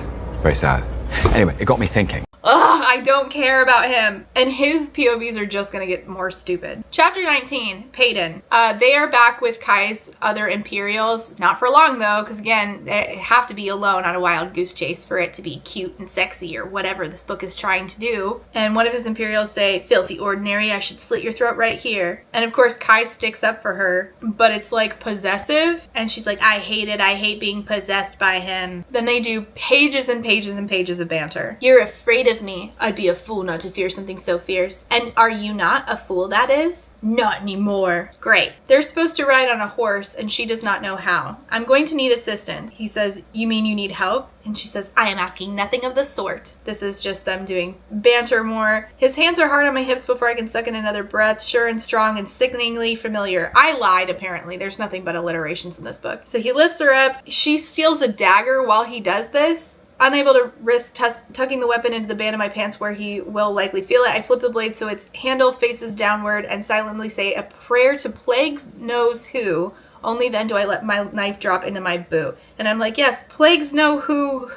Who are we talking about here? Later on, Kai mentions, "I used to believe in a god with a capital G." And I'm like, wait, what are the beliefs in this? I bite my tongue against the sting of a pain, feeling blood begin to prickle against my skin where the blade nicked my ankle. So while he's putting her on the horse, she steals a knife and puts it in her boot because, of course, we are going to have more scenes where she puts a knife to his throat. I did it. It worked. Maybe I should pray more. And at this point, again, I'm just like, okay, yeah, to whom?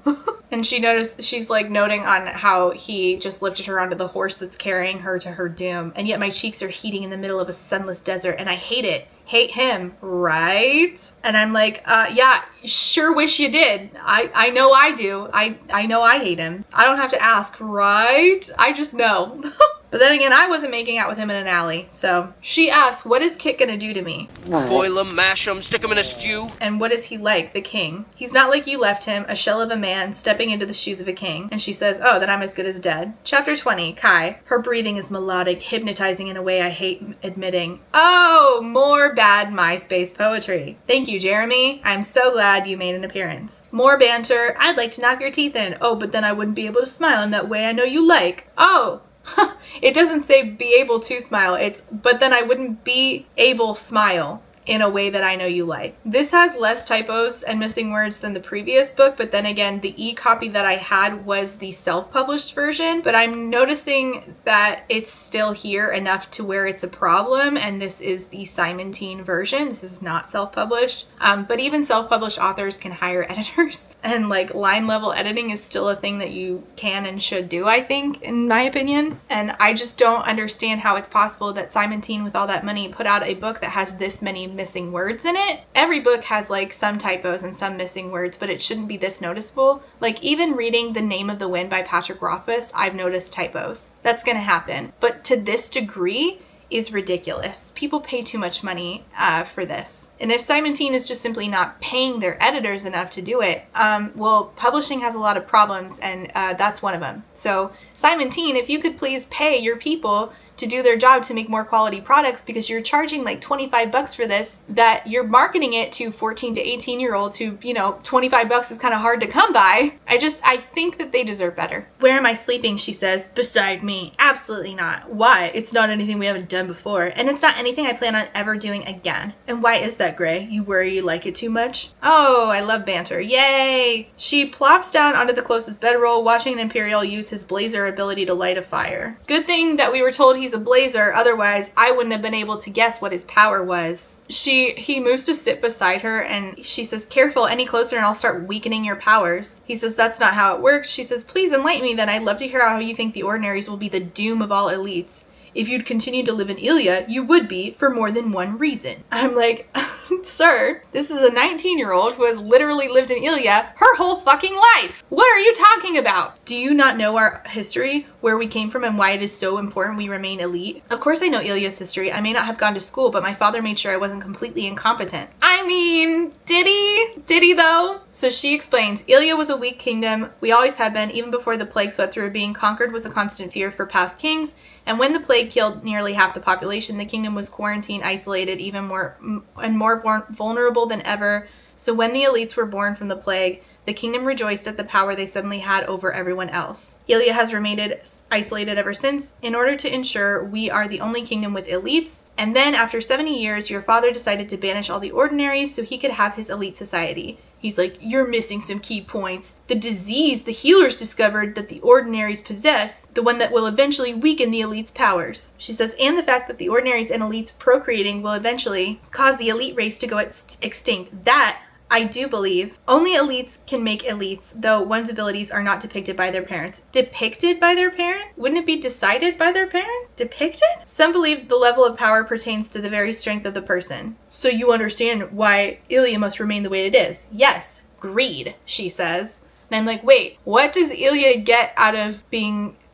What are they doing with the powers that brings them in more money? Basic question. Help me out here. What other option is there but to carry on as we have for the past 30 years? I suggest we carry on with what we were doing for 70 years prior to the purging, back when ordinaries and elites lived side by side. And he's like, what about the weakening of the powers, the disease? And I'm like, she is 19 and there is no proof that that's happened to anyone with an ability in her vicinity. How was this measured? Where is there proof that this was a problem? You were closest to the king. You should have it. Has it ever occurred to you that maybe elites weren't meant to be? That what the plague gifted Ilya with is unnatural? Humans aren't meant to plague God. Wait, who's God capital G in this world? Wait, hold on. And the elites have played that part long enough. If their powers being weakened means no more isolation and killing of ordinaries, then so be it.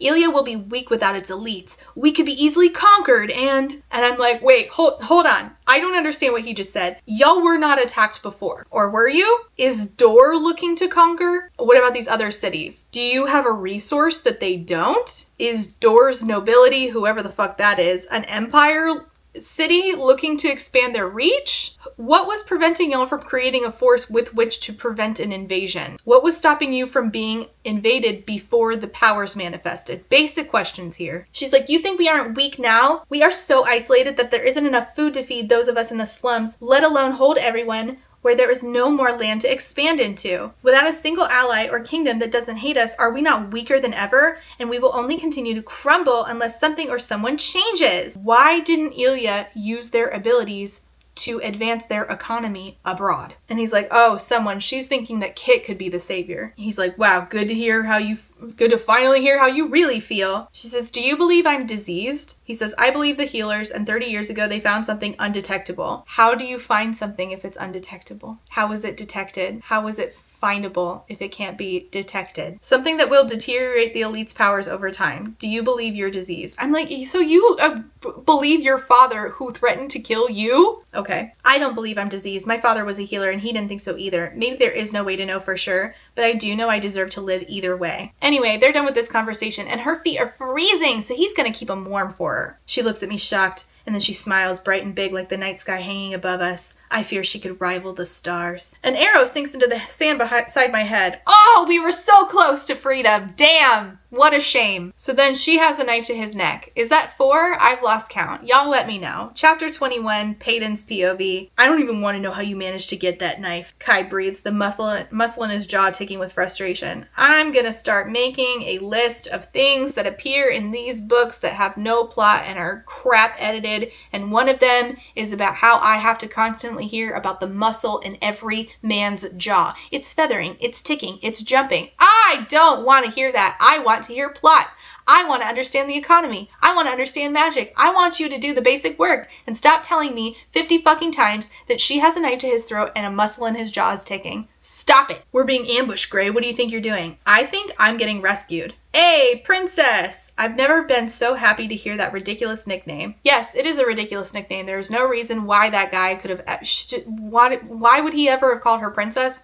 I don't know. And it's Lenny from the last book. Lena is also there. She was part of the resistance. She has a crossbow trained on the prince. And Finn. I don't remember how to differentiate these people other than I know Lenny was her guard, but the rest of them I don't fucking remember. Those are the resistance arrows. The arrows, the ones you make with the red arrowheads. You know what really sucks about this is that we could have had her picking up on clues with her fake psychic ability and trying to find ways to lead the Imperials into the path of the resistance so that she could get rescued. But no, in fact, Peyton hasn't thought about the resistance at all until now when they conveniently and randomly swoop in to rescue her. Although maybe this means I'm being rescued from hearing her and Kai have exactly the same conversation over and over and over and over. What are you guys doing here? Why don't we take this conversation on the road? We spent enough time in this desert. And the resistance killed all of Kai's Imperials, so that's just great. It's not like Kai cares about his own men though, so, you know, he won't have to mourn or anything. So she asked Lenny what's happening back in Ilia and what happened in the bowl after the final trial. Oh, and what happened to the rest of the resistance. We have plenty of desert before Dor to answer all of your questions. So they're going back to Dor. Oh, isn't that great? Oh, I'm so happy. So Lena tells her, Peyton, the resistance is done. It's over. What are you talking about? What do you mean it's done? Girlfriend, what do you care?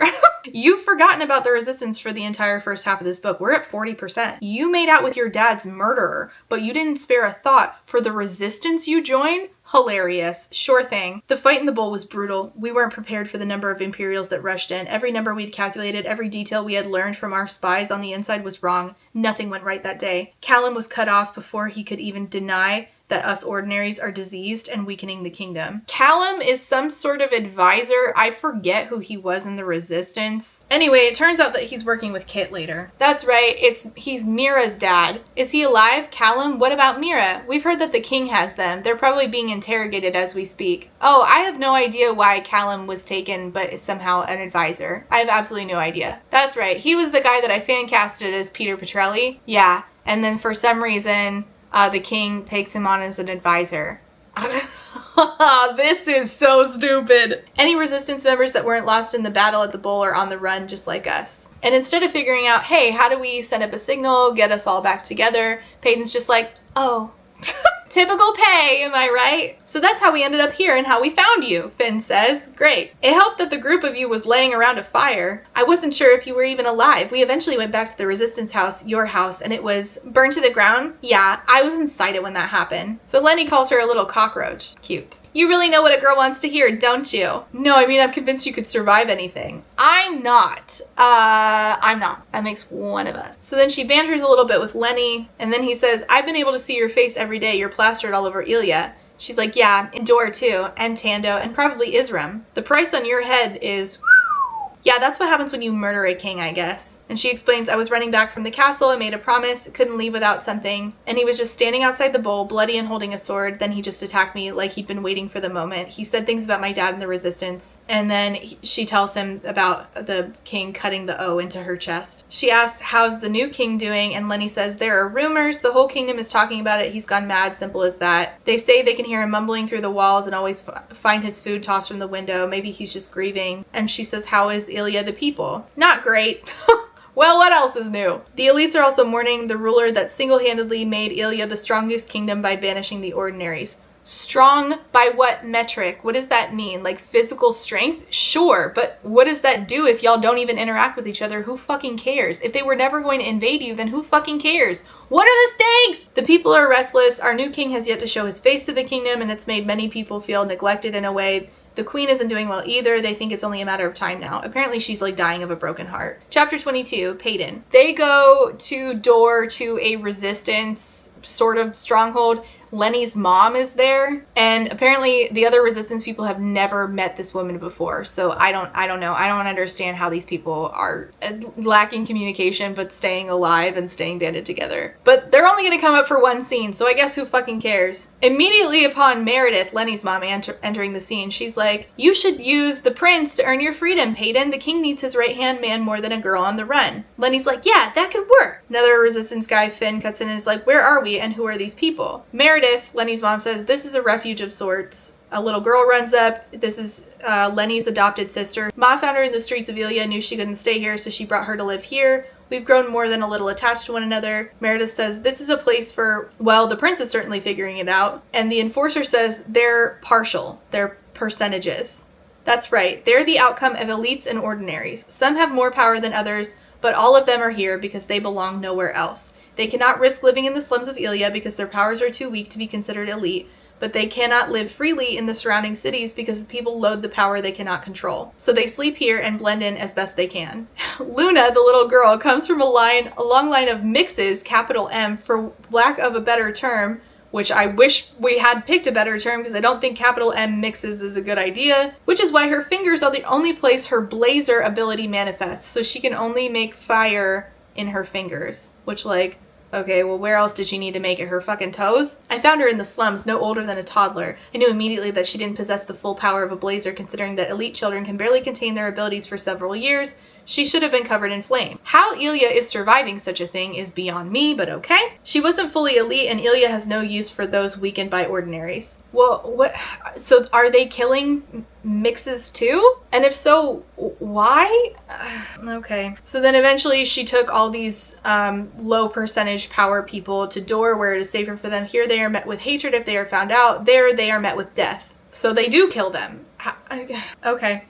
Okay. And one of them is like, yeah, I'm also a partial blazer. My blazer ability can only work if I cup my hands together to do it. And I'm like, but it still works? Why would they kill you for that? I don't understand. And one person is a partial veil, so she can only make her arms disappear and not the rest of her. Chapter 23, Kai's POV. He's starting to notice that she has a bit of a scar on her neck, which again, I don't understand how it possibly scarred that quickly, but okay. I feel like if you cut a whole O into somebody's chest / neck, it's probably going to take weeks to heal. So the vest that Adina gave her is apparently a high collared vest. So she just pulls it up. It's like one of those padded vests. Maybe. I don't fucking know. They do a little banter. Lenny's like, here's the plan for tomorrow. We ride off in the evening, ride through the night. Then a few days later, once we get close to Ilya, I'll go ahead and inform the king that we have his enforcer. And then we'll meet him in the field near the Sanctuary of Souls with what? No more than 3 Imperials? What is going to keep them from abiding by this? I have no fucking clue. Then we exchange our prince here for your freedom. After that, we all return to Door and we live happily ever after. I struggle not to shake my head at them. It's a terrible plan. They will all lose control over me as soon as I step close enough to an elite, a real elite, not the strands of power I've been trying to grasp from this group for the past 2 days. The little bit of ability they possess is unpredictable, slippery under my skin, and yet I don't even know how to use it. I've never felt anything like it, but now that I have, I don't doubt it's been hiding right under my nose. I wonder how many elites I've read who only contain a percentage of power, having come from a mixed line. It's frustratingly fascinating. Doesn't the existence of these people imply that the ordinaries having a power-sucking disease is bullshit? Wouldn't they have blood from both parents and therefore their ordinary blood isn't like canceling out their elite blood like entirely? Okay, I guess not. Everything's made up and the points don't matter. Meredith is a crawler, which I guess just means she can go high up by crawling. I don't know. Peyton sits next to him. Her blue eyes ripple in the candlelight. Her eyes ripple? Okay. Your deal with the king, trading me for your freedom, it won't work. Kit loves you more than he hates me. It'll work. You'd be surprised. No, I agree with him. It's not going to work. It's a terrible plan. He's right. You guys are not accounting for anything, just like you didn't last time. You guys are the worst resistance. It's no wonder that it failed and a bunch of you died. You're really bad at this. Genuinely terrible at it. So then he falls asleep dreaming of her, and he wakes up when something's thrown over his head. When they wake up, they are sitting in a cell with their hands tied to each other because the resistance people somehow everybody ended up drugged or something. She starts to have a panic attack, of course, because she's with him and they are in a small cell. So he's like trying to help her through the panic attack because that's why she has those things, so that he can help her work through them. They realize that they are being held captive by Raphael, the person at Door who does those cage matches that she was involved in. So it's your greed that's behind this? Come on, kid, can you blame me? No one would be able to pass up that price on your head. And what I could get for the both of you is irresistible. Even I'd stomach stepping foot in Ilya for the gold I'd get for the 2 of you. And they're like, what the fuck is that smell? And he's like, oh, sewers are underneath us. Wow, just hand them the answer for their escape. Perfect. There is no way in hell I'm returning to Ilya as a prisoner. That alone would shatter the reputation I've been meticulously building since I was a boy. Every order obeyed, every mission completed, every death by my hand, utterly useless. She's like, all right, you got any ideas? Chapter 24, Kit. Somebody comes to his room. okay? Not a servant, not an Imperio, not someone begging for my attention. In fact, I can't picture him doing any of that. He has such a way with words, confident enough to speak softly because he knows that everyone will lean in to listen. Each word is deliberate, delicate in the most demanding way. I was wrong. The alliterations just kept going. You have yet to address your people, Kit. If you don't give them something to talk about, they will concoct their own version of the story. I'm only here to help, Kit, offer you my guidance. I hope you'll go through with my latest suggestion. He's pulled a small box from his pocket and set it on the worn wood between us, and Kit says, Callum. And I'm like, Callum, the guy from the last book, wasn't he Resistance? Also, isn't he in the prison? I know that it's not exactly the most appealing idea. Do you even understand what you're asking me to do, Callum? This is how you help the people you still haven't confronted. I'm not the prince they know. No, you're not, Callum says, because now you're their king, which means you sacrifice who you were for who you need to be. What was it your father used to always say to the people? Something about what makes a king great? Ah, yes, the 3 B's. To be a great king, you must first be brave, benevolent, and brutal. Only then can you rule a great kingdom. Brutal? If people weren't worried about that? All right. So what's in the box is the question we're all asking. What is in the box? What is it that Callum is convincing Kit to do for the good of his people? What's in the box? Leave your guesses below. I'm not going to tell you at the end of the book when you find out. I'm going to tell you sooner, but I want you to guess anyways. Chapter 25, Peyton. They're trying to figure out how the fuck to get out of here. They're in a cell. I don't know how Raphael runs a dungeon, but okay. At my weakest, I wish for him. At my strongest, I wish I couldn't say it was the same. Can we pretend it's okay not to hate each other in these moments? I ask quietly, if only to ease my conscience. Do you regret any of it? Regret what? Us. Regret what happened between us? Even the more recent things? And he doesn't answer. He tells her to go to sleep. They're still figuring out how the fuck to get out of here. They get their bonds off. They get down into the sewers, because of course they do. We're greeted with the sound of rushing water and the stench of bodily fluid. Just say shit. It's a sewer. Just say it's shit and piss. And then the water's rising because they're flushing the sewer system. Flushing it to where? I don't fucking know. So of course the water's rising and they're being chased through the sewers by being pursued by both water and guards driven by greed. Maybe this is where death, capital D, finally catches me, finally gets to cackle at the sight of me drifting into a watery grave, or maybe he'll embrace me like an old friend. Embrace you like an old friend. Isn't that from the Tales of Beetle the Bard? So then they run into what they think is a dead end. She starts panicking. He says, that's enough. Peyton, that's enough. Don't go saying my name because you think it might be the last time you ever will. Your name seems like a good word to die with on my lips. I don't regret it. I don't regret you or what was between us, and I don't regret kissing you on the roof, but I know I'll regret what I have to do to you for the rest of my life. What? She says, I regret not doing it right. I regret not being what I'm supposed to be. And he says, I'm sorry you have to be anything at all. Oh, this is so shallow. Death emboldens, the end initiates. Okay. And so she says, pretend, and then they start making out. I am recklessness incarnate until the very end. My mouth meets his. And I'm like, you guys are covered in human excrement, but all right. It's fervent, like a sinner's final prayer, and maybe that's what this kiss is, repentance. That is actually not bad. That's the only time I've ever liked the writing in either of these books. That's not bad. There's something here. If you work at it, I think you might be able to write something good. It's too late for this series, but maybe next time. Chapter 26, Kai. She tastes like a piece of the heaven I won't be going to. She says, I hate you. He says, hate me enough to use me. She doesn't know how to swim and says, he says, I'm brave enough to admit I'm terrified. She starts noticing that there's air coming from above them and that there's a way out. It's a grate, it's covered, but it's there. She starts to rip the crumbling ceiling apart, which, okay, I don't know how that's possible. He starts to pass away in the, sewer. I sink into oblivion, the thought of her my final prayer. Chapter 27, Peyton, water spews from my mouth. I'm retching into the crumbling alley. It's not just water, let's be serious. I know you're throwing up shit. I'm coughing and spinning and drenched in plague knows what, but I'm alive. It's poop. We both know it's poop, just say it. I kissed him again and now he's dying at the bottom of a sewer. You are so stupid. I could leave him and be done with this because no one but him could catch me, but no one but him could find me again once I disappear. I pull at my hair, my frustration taking a physical form. If I save him, I may be damning myself. And I'm like, you know what this reminds me of? Youth group skits. We used to make them up ourselves, and they were these like really overly dramatic dialogues and often monologues. They always ended in either God saving you or you turning from God's grace and then reaping the harvest of your sins. Wow, it's a Power Ranger. Oh my goodness. Oh my God, it's an Among Us. You are so strong, you have big muscles. All right, Power Ranger. I can literally smell air. You can literally smell air?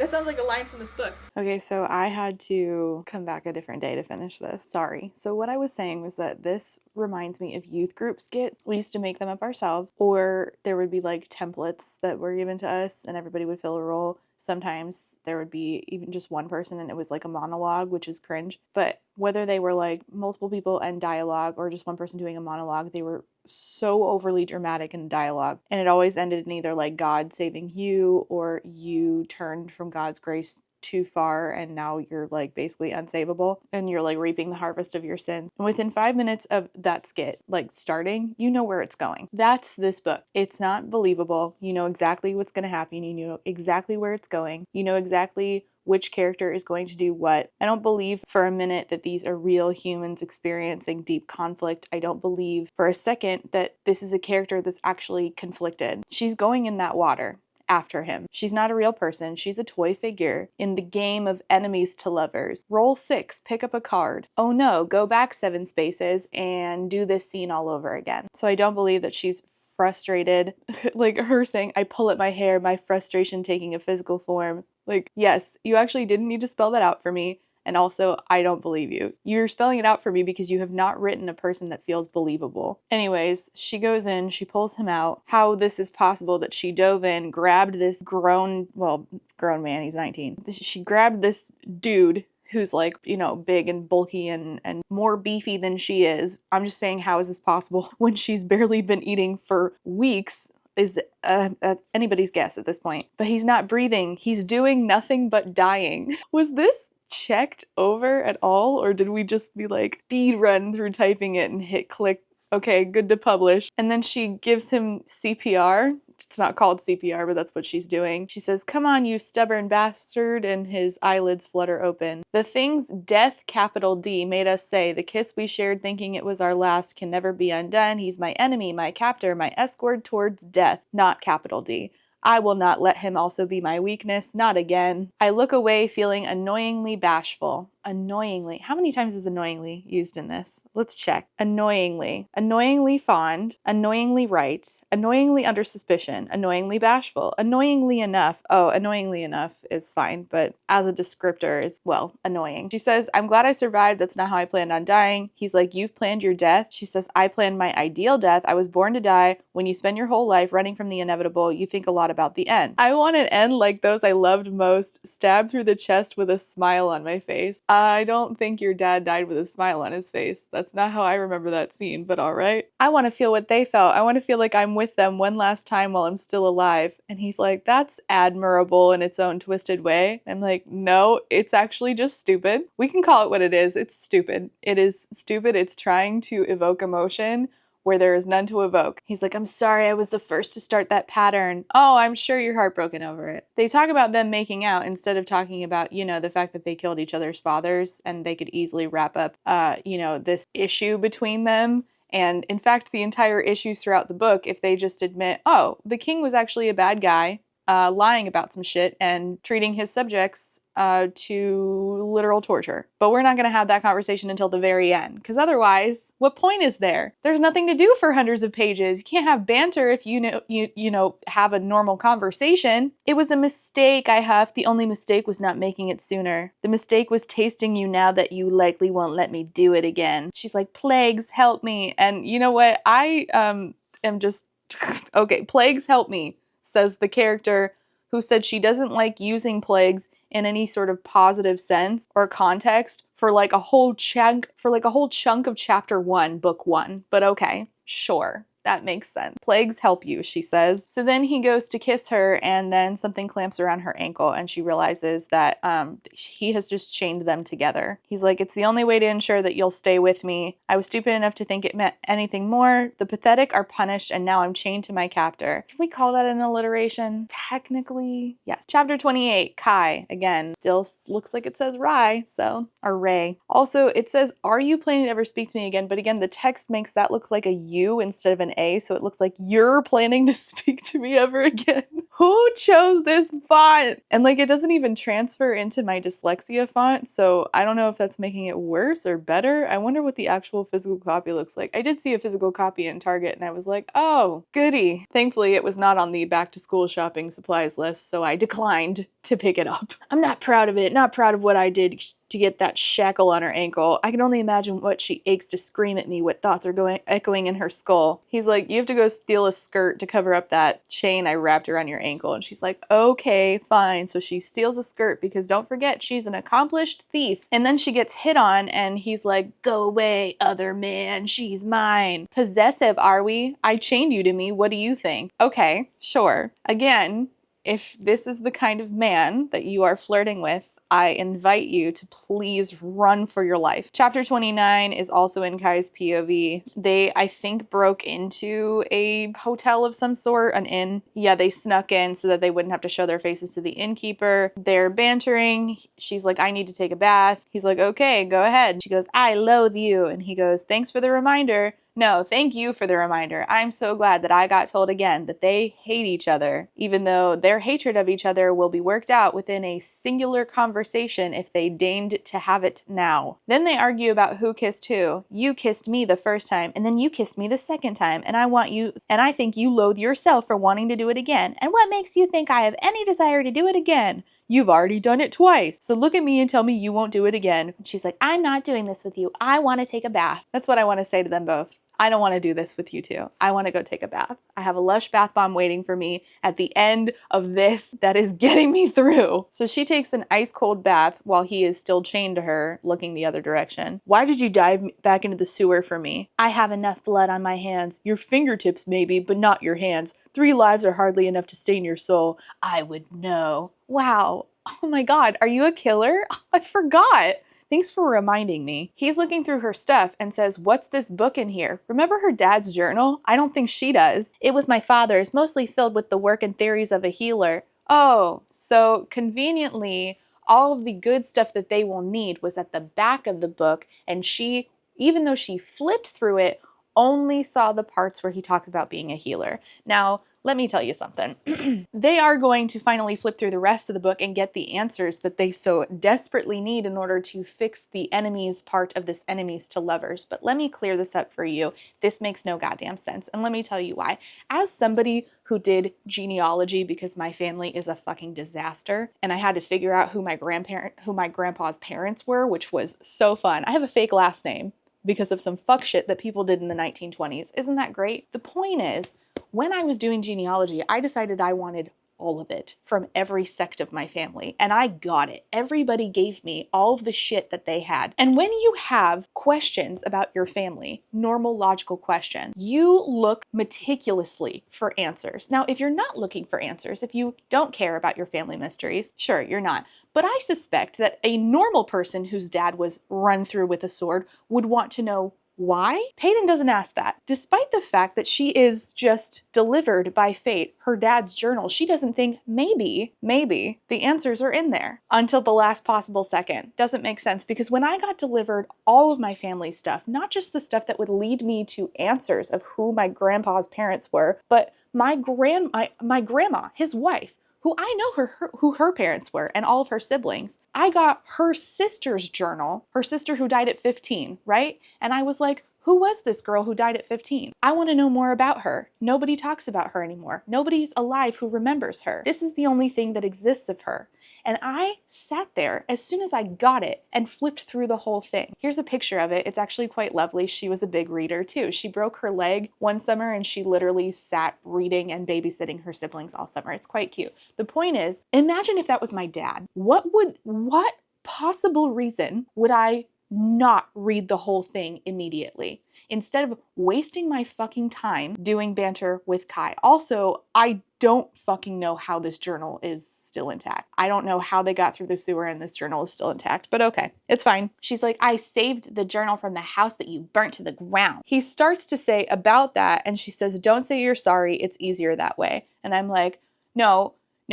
He doesn't need to say I'm sorry before he needs to explain the fact that he was asked to kill her dad, and she should probably want to know why. Why was my dad run through with a sword is kind of a big question. I mean, it wasn't even my dad, and I wanted to solve the mystery of why my grandpa never had parents. And I moved heaven and earth and spent a lot of money and called a lot of strangers to fucking figure it out. 100 years later, this bitch was delivered a journal and she can't, if you've ever looked into your family history and you've hit what we call a brick wall in genealogy, where you just need one piece of information or one thing in order to solve the mystery, and she has it, the fact that she could bust her brick wall and she doesn't do it is so frustrating.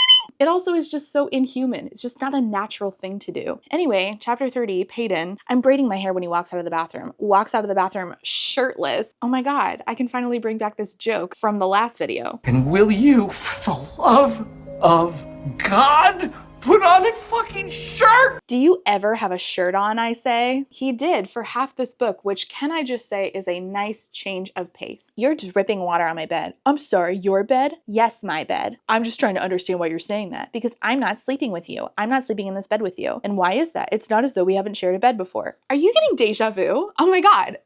Bitch, same. That's because we've already had this conversation. We've already done the only one bed trope in and had this exact same conversation. Can you understand why I'm calling these two hamsters on a wheel now? And now do you understand why this book, despite having absolutely no plot, is hundreds and hundreds of pages? Simon Teen, what were we doing? Having a silly, goofy time over there, huh? She's shaking the bed because her bath was freezing cold, so she's shivering. And so, of course, he snuggles her. I can't sleep with you shaking the bed, and you can't sleep when you're freezing. This is best for the both of us. Just pretend not to hate each other in these moments, remember? The next morning, the thought of returning to Ilya bleeds into an equally bleak one. What? An equally bleak what? Oh, an equally bleak thought. Oh my God, this writing is bonkers. And my heart aches at the sudden reminder of my selfishness. I've been so caught up in the enforcer who holds my fate in his hands that I have yet to spare a thought for my friends, the mixes living in squalor. I worry for Lenny, Lena, Finn, and every other soul who was kind enough to help me. Oh, she remembered she has friends. This is interesting. This is a common theme with her, because in the last book, she would randomly remember, oh my God, I forgot about my only friend in this world, Adina. You didn't learn your lesson? You are very stupid. And also very self-centered. You hit it on the nose. You are, in fact, selfish. In fact, you're so selfish that you are spending your time flirting with a prince instead of reading your dad's journal or asking the person who murdered him, hey, why did you murder my dad? Is it just because he was resistance? Did your dad tell you anything? He tells her the plan is that they are going to cut through door. Apparently, I guess they're on the bottom of door. And then cross to the Sanctuary of Souls. I let out a humorous laugh. The Sanctuary of Souls, the rocky terrain infested with bandits? And all I could think was the Princess Bride. What about the ROUSs? Rodents of unusual size? I don't think they exist. Are there also rodents of unusual size? They start getting rid of their shit because, of course, and she's like, not this, I can't get rid of my vest. Adina made it for me. I made a promise to her. The final trial, I saw it happen. I saw you hold her. She made me promise to wear it for her, and I plan on doing just that. Then the innkeeper realizes that somebody's in one of his rooms, and they're like, oh shit, we gotta scramble. So they're like, Scooby-Doo running out of there. Stop those two, the innkeeper yells. The sight of him only makes me laugh harder, while the sound of that only makes Kai's smile widen beneath the bandana. How she knows he's smiling beneath a bandana is beyond me. We need to lose him, Kai murmurs. He pulls me down against another alleyway, pushes me against the crumbling wall. Oh, so the new thing that we're gonna do instead of the only one bed thing is we are going to use us making out in an alleyway pretending to be just two fools in love, or us making out in any random place, really pretending to be two fools in love, is how we get the suspicion thrown off of us. And we do this at least twice, maybe 3 times. So we're doing things multiple times, but we're not doing a plot even once. His free hand is tight on my hip, pushing my back against the wall. I take a quick breath when his jaw ducks beneath my jaw. The brush of his lips has me swallowing. The group of men now on the hunt for us pass by without a step in our direction.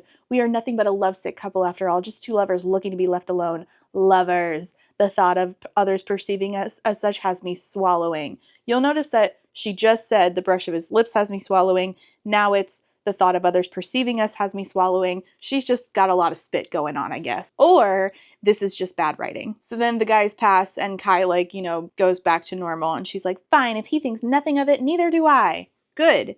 Don't think anything of it. Think about cracking open your dad's journal so we can wrap this shit up. Chapter 31, Kit. Remember the king? Who cares? The little box on my desk is buried beneath piles of stained parchment. I hide it there whenever I get the urge to think too long on my decision. The decision that Callum assured me was the right one.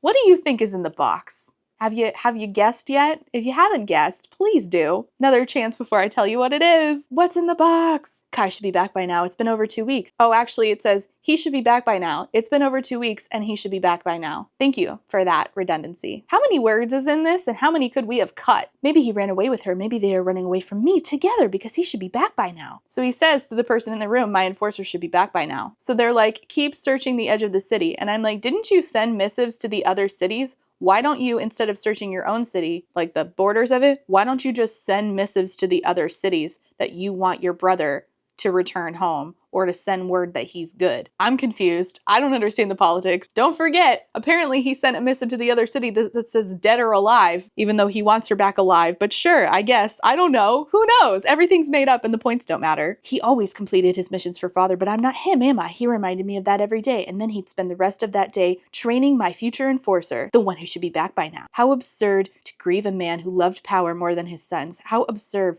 to grieve a man who offered me no praise. How absurd to grieve a man who could never be pleased. How unfair to grieve such a man.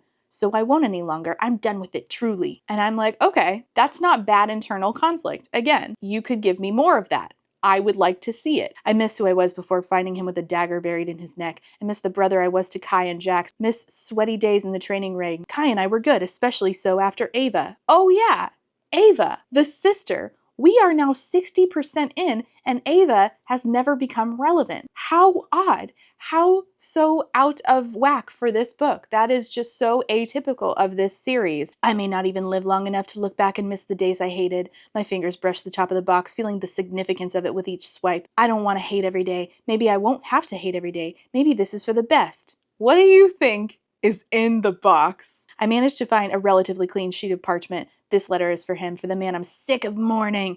This letter is addressed to the grief he's left me to grapple with. The next letter is to her. They usually are. She makes for quite the muse. Maybe she's just easy to think about, easy to translate into words. She should be back by now. I add the parchment to the pile. Great. That went nowhere. Chapter 32, Kai. It says slice, I think, but it looks like glice, so that is superb. Happy about that. My note just says, looks like it says glice. You're right, past Rachel. It does. So they're on their way to the Sanctuary of Souls, I think. They're supposed to make it there in a couple of days. She says, perfect, one landmark closer to my death. Now, again, I do not understand why, when she was exiting Elia, why she didn't go up to the Sanctuary of Souls to Dor, and why she crossed through the desert.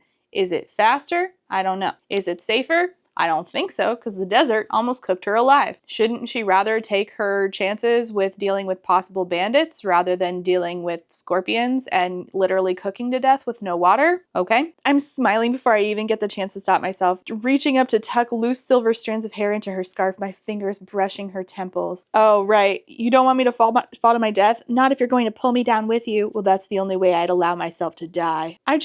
You know what I'm thinking at this point? He never, ever thinks about the fact that his only worth to his country is in his status as an elite. And he believes, has a disease that will weaken his powers. This never even occurs to him. It never comes up in his inner conflict, not a once, which further makes this guy seem like not a real person. And half the fun of a book is imagining that these people really exist and that the pages are a window into like a different world and they really exist out there. That is certainly how I feel about An Ember in the Ashes. I truly and honestly believe that these people exist. They are wholly realized people. I regularly in other videos reference a class I took through Saba Tahir online where she talks about interviewing her character, specifically one of the main characters in this series, Elias. And the reason she can do that is because Elias is his own person. Sure, she created him, but like Elias sort of calls the shots. He's his own entity. And she can interview him and answer those questions because he's a fully realized human. And it feels like a window into a real thing that happened. Whereas with Reckless, it doesn't feel that at all. It feels like we are putting little stick figures into positions. I want them to do only one bed. Let's do it again. I want them to do knife to the throat. Let's do it 3 more times. But these are not like real people. They're just stick figures. You could replace them with literally anybody else and it wouldn't make a difference to the story because they're not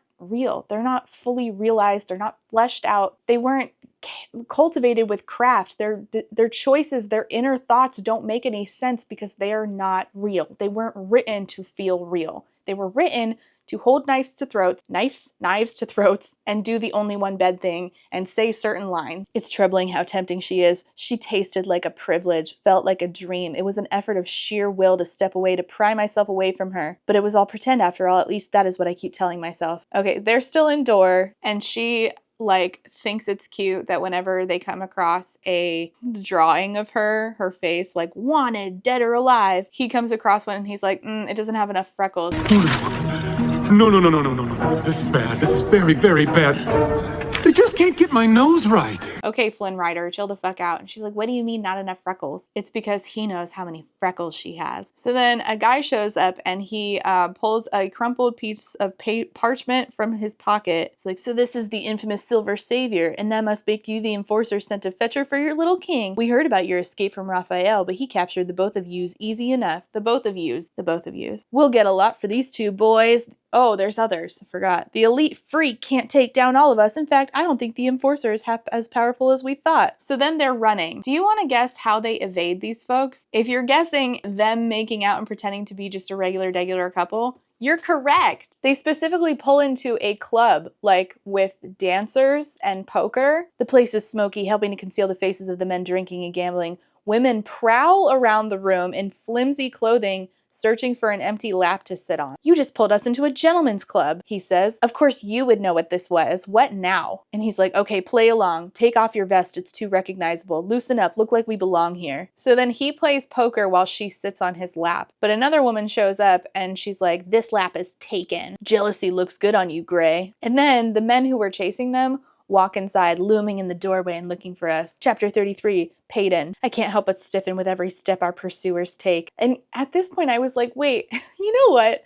I actually don't know what issue Kai takes with these dudes finding him. He gets to go home. The dead or alive thing doesn't make any sense. He can just be like, listen, I'm the king's brother. I'm the enforcer. If you are hoping for the 20,000, or if Raphael is hoping for the 20,000, the only way you're going to get it is if I co-sign you. But these things weren't thought about. These are just setups that we can have another scene where they're making out, but they don't actually like each other. They have to pretend to make out so that they don't get in trouble. But if all of the stuff that's happening in the background doesn't make sense, then that tidbit falls apart and it makes no impact. So it says the word pretend over and over and over. Nothing means anything with him, and that's what I keep telling myself. Your heart is pounding, Prince. It's a close game and I'm not accustomed to losing. No, you're used to that pretty face and title of yours getting you everything you want. And he says, not everything. Aww, he means her. When the men stop to stand beside the table, I play with Kai's hair, wrapping my arms around his neck. Pretend. My free hand is running fingers over his unshaven jaw before finding their way down his neck. Pretend. And then the guys leave. Good work, Gray. A muscle feathers in his jaw. Oh, there it is again. Oh, I was hoping that line would pop up. So then she wants to get off his lap. She's like, can you hurry this up? What, you have somewhere better to be? Yes, not on your lap. I'm bored. He says, no, you're not. What makes you think I'm not? Call it a hunch. The game ends with angry mutters and the pile of glinting shillings being pushed in our direction. Oh, shillings. Is that the currency here? Who fucking knows? Everything's made up. Nothing matters. He says, you did such a good job back there. It's not very hard to sit on a lap. I'm like, oh my God, I cannot believe we're actually taking time to have this conversation. You guys killed each other's dads. Let's talk about it. I've had plenty of practice pretending. I've been doing it my whole life. At the mention of the sham that is my life, my psychic ability, I'm only reminded of the many people who were dragged into it. The ones who were unassuming accomplices, collateral damage in my performance, soft green eyes, and an easy grin flash in my mind. The new king was the latest victim of my charade, my betrayal. They were arguing about how she doesn't think Kai is attractive.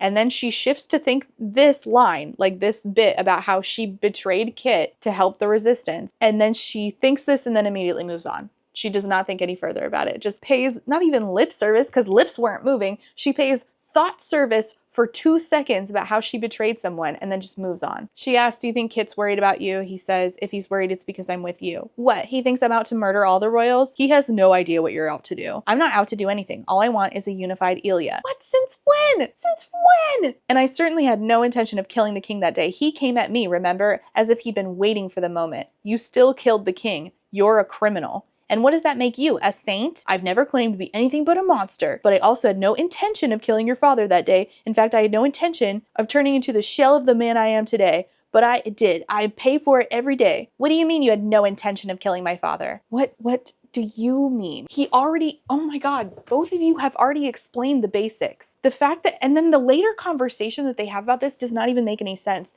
because he's like, wait, it was self-defense and he tortured you? And I'm like, wait, why is that the linchpin? What the fuck? She just said, what do you mean you had no intention? He already told you, bitch. He already told you that he had no idea that his dad was going to send him out to kill somebody that day. He already said it, as far as I recall. You are very stupid. I didn't know what my first mission would consist of, and I wasn't going to go through it once I found out. He was sleeping, and I wasn't going to do it. I was going to slip out the door and deal with the consequences, but then he woke me up. He looked me right in the eyes, and that's when I was suddenly driving the sword through his chest. He hadn't even reached for a weapon, hadn't moved at all, and yet I ran him through anyway. In my panic state, I did exactly what the king hoped I would. So, yeah. My guy, what you did is infinitely worse than what she did. She got into a fight that she did not initiate, and she just mentioned this again. You panic killed her dad, who you were sent to murder. How are y'all on even ground? I stumbled from the room and threw up before I even made it back to my horse. I didn't want to do it, Gray. I wasn't going to do it. First of all, I cannot believe that she saw this happen and thought it was the king who killed him. You mistook a 14-year-old for a grown-ass man? Okay. Not what you want to hear, was it? Makes it harder for you to hate me. I mean, no, idiot. This is common sense. You were 14, 15 years old. Your dad was the one calling the shots anyway. He told her that it was your first kill. He already said this. She already knows this information. What makes it better or worse at this point is whether or not you would do it again, whether or not you think that you killing him is justified, whether or not you can give her any answers as to why her dad is dead, other than the king didn't like him. Did the king know that her dad was in the resistance? She doesn't know. And these are logical questions, but she doesn't ask them because she's not a real person. She's like, harder to hate you maybe, but not impossible. And the chapter just ends there, instead of having the logical conversation, because this book doesn't do that. Chapter 34 is in Kai's POV. He's like, let me braid your hair, it's a mess. The last time you braided my hair, it was a mess, remember? I was out of practice. Well, I'm sure you've brushed up on your skills since then. I'm only confused for a moment before the realization rams into me. She thinks I've been with other women. When would he have possibly had any fucking time? He has been chasing you. In the 3-day span after you kill his dad, you think he was learning to braid hair on other women? Is that it? Oh my God, you people are so stupid. Does that bother you, Gray? What do you want me to say? That you braiding another woman's hair bothers me? That's pathetic and I won't say it. Well, I haven't braided any woman's hair but yours. Well, yours and Ava's. Let me guess, one of your many lovers, perhaps one you actually liked? Yes, I liked her, loved her even. Great to hear. She was life itself, every bit of good I lacked. Why are you telling me this? To make me jealous? Oh my God, this is so cringy. There's no reason to be jealous of my sister. Didn't know I had a sister? Of course you didn't. You and the rest of the kingdom weren't supposed to know. She was born 11 years ago. Her birthday was nearly 3 weeks ago. My mother wasn't supposed to have any more children, but Ava was unexpected, unplanned. I'm surprised there isn't a third U word there. Ava wasn't supposed to survive the birth, but she was a miracle despite all odds. She was sick. The healers said she didn't have that long to live, and because of that, Father ordered her to be kept a secret from the kingdom. He didn't want news of a frail queen and her sick child to spread. I mean, why? Like, what's the consequences of that? Apparently, ill royals are an embarrassment, a sign of a weak king and kingdom. Okay? And what are the consequences of that? Because everybody in the palace knew, right? So it's the common people you're worried about? What are the common people gonna do? No, seriously. What are you worried about? What's the consequence? What are the stakes here? You're gonna have to explain it. So Ava was hidden, was a secret kept by the entire staff, still is. Okay, so the entire staff knew. Assumedly, the other people who are like elite, royal-ish, hang out in the palace, yeah, they all knew. So everybody in the big leagues knew. What are the common people gonna... Okay, no, we'll move on. She was 4 when the sickness took her away from me. 4? I learned how to braid because of her. She was weak and doing her own hair was something she struggled with, so I learned to do it for her. Despite it all, she always laughed. Her very essence was contagious. It hurts too much. Kit never brings her up either. He knows not to, but everyone loved her. Everyone knows not to talk too much about her when I'm around. Even in death, she still feels like a secret, and I want to talk about her. I do. It's selfish, really, but every time I look at myself, I see a mangled version of her. Peyton says, I had no idea. And he says, even after she died, the king, Ava's father, refused to tell the kingdom about her. She's buried beneath that willow in the gardens, the one you found me under that night during the trials. I visit her as often as I can. She says, thank you for telling me, and I'm sorry about Ava. And I'm like, oh my God, this is so half-baked, it's ridiculous. They're in some abandoned barn for the night, and she admits she keeps hoping that Lenny from the Resistance will find her. Lenny or any of the few people who still care about me. She asks him, have you killed mixes or just ordinary so far? He says, I haven't found any mixes in Elia. Well, haven't realized what they were if I had, but now that I know what their limited power feels like, I don't doubt that I will. And then you'll kill them. I didn't say that. They are exactly what you and the rest of the kingdom are afraid of. Your power is dwindling. He says, they are the beginning of the end of elites. Like, you don't know that. So he asks her some questions that really she should have been asking herself, but okay. Your mother was an ordinary? Yes, she died of an illness when I was a baby, and your father was a healer, capital H, like that was his power. You already know that. So how is it that you're an ordinary? And she says, what are you talking about? Shouldn't you be a mix then? So long as your mother was ordinary. If you were about to suggest that my mother was unfaithful, I would think twice. They loved each other. You can't tell me that you've never wondered why you're ordinary. I guess I've been too busy surviving to figure it out. No, you don't know. That's a cop-out. This is ridiculous. There is no reason for her not to wonder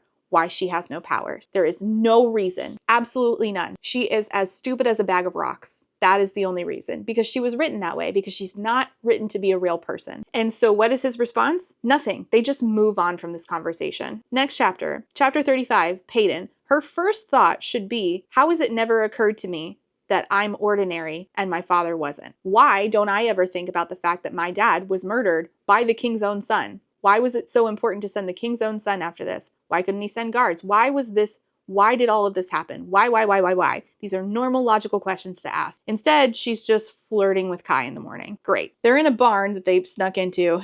So there's horses. These horses are conditioned for long journeys, and we have enough food and water in your pack for 4 days, thanks to you and your thievery. So he's trying to get her on the horse, and she's scared of horses. Of course, horse is a horse, of course. And then the guy who assumedly owns the barn comes in and attacks them because, they are thieving and staying in his house without telling him. Him and Kai get in a fight. They get away. Kai calls her darling, and of course, they're talking about this again instead of talking about anything normal. Don't call me that. Don't call you what? Darling, that's what. Why? Like it too much? I think you like it too much, I challenge. Oh, for God's sake. So then they are heading towards the Sanctuary of Souls on a stolen horse. This is it. This is the beginning of the end I prolonged for so many years. There is no hope of rescue beyond Dor. The Sanctuary is my death sentence. It is all hope dashed and fate sealed. It is destined doom. Oh, there's the alliterations. You're right. They never stopped. I lied. I can just make out the outlines of each shallow grave and cracked tombstone that earned this place its name. You don't believe what they say about the souls, do you? I asked quietly. Aying the crumbling stones carved with faded names. It doesn't even say eyeing. It says aying. Oh my God. Anyway, besides the typo, just a quick note. I thought that we were going to world build or lore build here,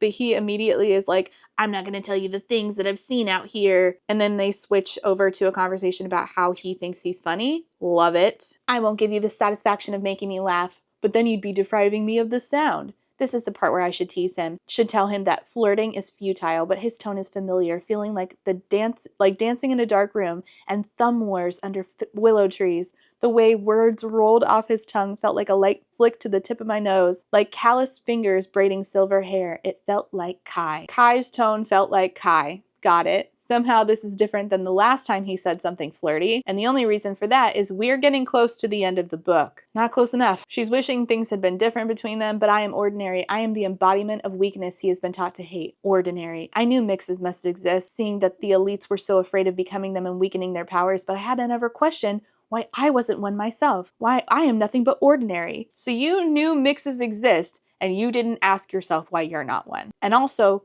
you're just thinking about this right now. You are quite possibly, out of all of the main characters that I have ever read in any book, the absolute stupidest one.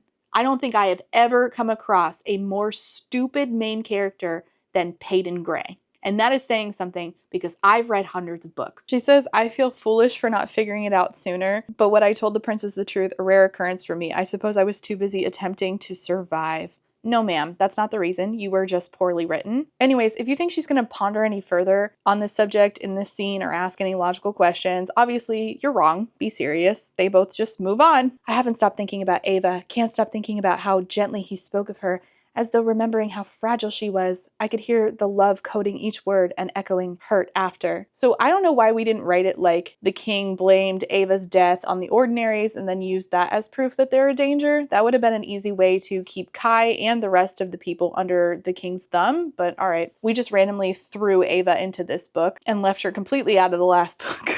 All right, sure thing. He falls asleep and she's like, oh my God, he's asleep. And they're on the horse and she's like, I could guide the horse where I want to go. We could get out of here, but I don't really know how to do that. So she tries and he wakes up and he's like, I wouldn't. Good try, Gray, but you wouldn't have made it far, which is like objectively true. So they get to the Sanctuary of Souls and he says, you know, this was meant to be a final resting place for the royals, hence the name Sanctuary of Souls. The first queen was actually buried in a crypt within one of the caves, but when the bandits began to claim this land, they abandoned the idea. So Marina, the first queen, is buried all alone in this place. She's not with her husband and her family. She's like, okay, so where's the rest of the Azer family buried? There's a cemetery on the castle grounds. Every king, queen, and child is buried there except one Ava. Why they didn't move this grave of this old queen, I have no idea. They could have moved her with Ava, so at least Ava wouldn't be alone, but all right, I don't get it. She's showing signs of pain and he's like, what's wrong? I'm just sore, okay? Plagues, Kit asked you to bring me back to Ilya, not take care of me. He doesn't need to tell me to take care of you. Since when do you do anything the king hasn't ordered you to do? What I felt for you went against every order I've ever been given. Why did you tell me about Ava? You said you never talk about her. And he says, I think that question deserves a dance. So then they dance. And eventually she asks again, why did you tell me about her? He's like, remember back in the castle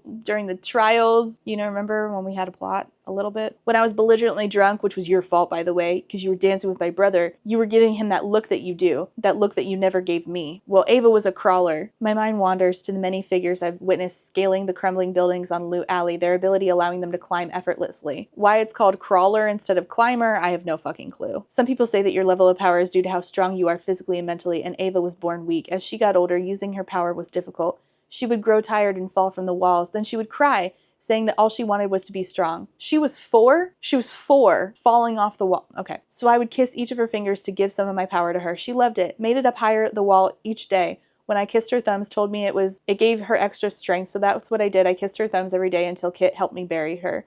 And I've never kissed a thumb that wasn't hers, until yours. Your spirit is familiar. You remind me of what could have been. In another life, I think Ava would have grown up to be like you. I wanted her to be formidable, recklessly bold, powerful despite ability. And I'm like, oh, that was an alliteration before the editor jumped in to help me out here. So then he puts her on his feet and says, let me dance for the both of us, like she's a child. I used to do this with my father. That's why I never learned to dance properly, because he always just did it for me. He says, I'm sorry that I did this to you. Like basically alluding to her having killed her father. Chapter 36 is in Kai's POV. She's so very deceiving, so elite in likeness. It's startling feeling no power from her. She's the same Peyton I knew before finding out she was ordinary, the same Peyton I knew before she killed the king, the same Peyton I was falling for. I killed her father. She defended herself against a man I loathed while I murdered a man she loved. Oh, so you do get it. It took 70% through the book for you to say this out loud, come to this realization. It's not even an epiphany? Okay, whatever. In one swift movement, she's grabbed a rock from beside the bedroll and buried it against my neck as she leans over me. This could do enough damage for me to escape, don't you think? Only if you're able to go through with it. How many knives or other objects to the throat have we done now? I've lost count. I don't know about you. Then she realized he's already bleeding from somewhere else. You're bleeding through your shirt. I didn't stab you, so who the hell did? The stable hand, he had a small blade between his knuckles. So of course, now she has to tend to his wound, because that's another thing that we're going to do over and over and over instead of plot. We don't have any ointment or the right plants to make some, so cleaning it up we'll have to do. But of course, she's getting squeamish because anytime she has blood on her hands in front of him, she gets squeamish. Why did you ever leave Ilya? Wait, why did you ever leave Ilya? Oh, why didn't you ever leave Ilya? Sorry, dyslexia. I don't really have a good reason. I think I was just stubborn.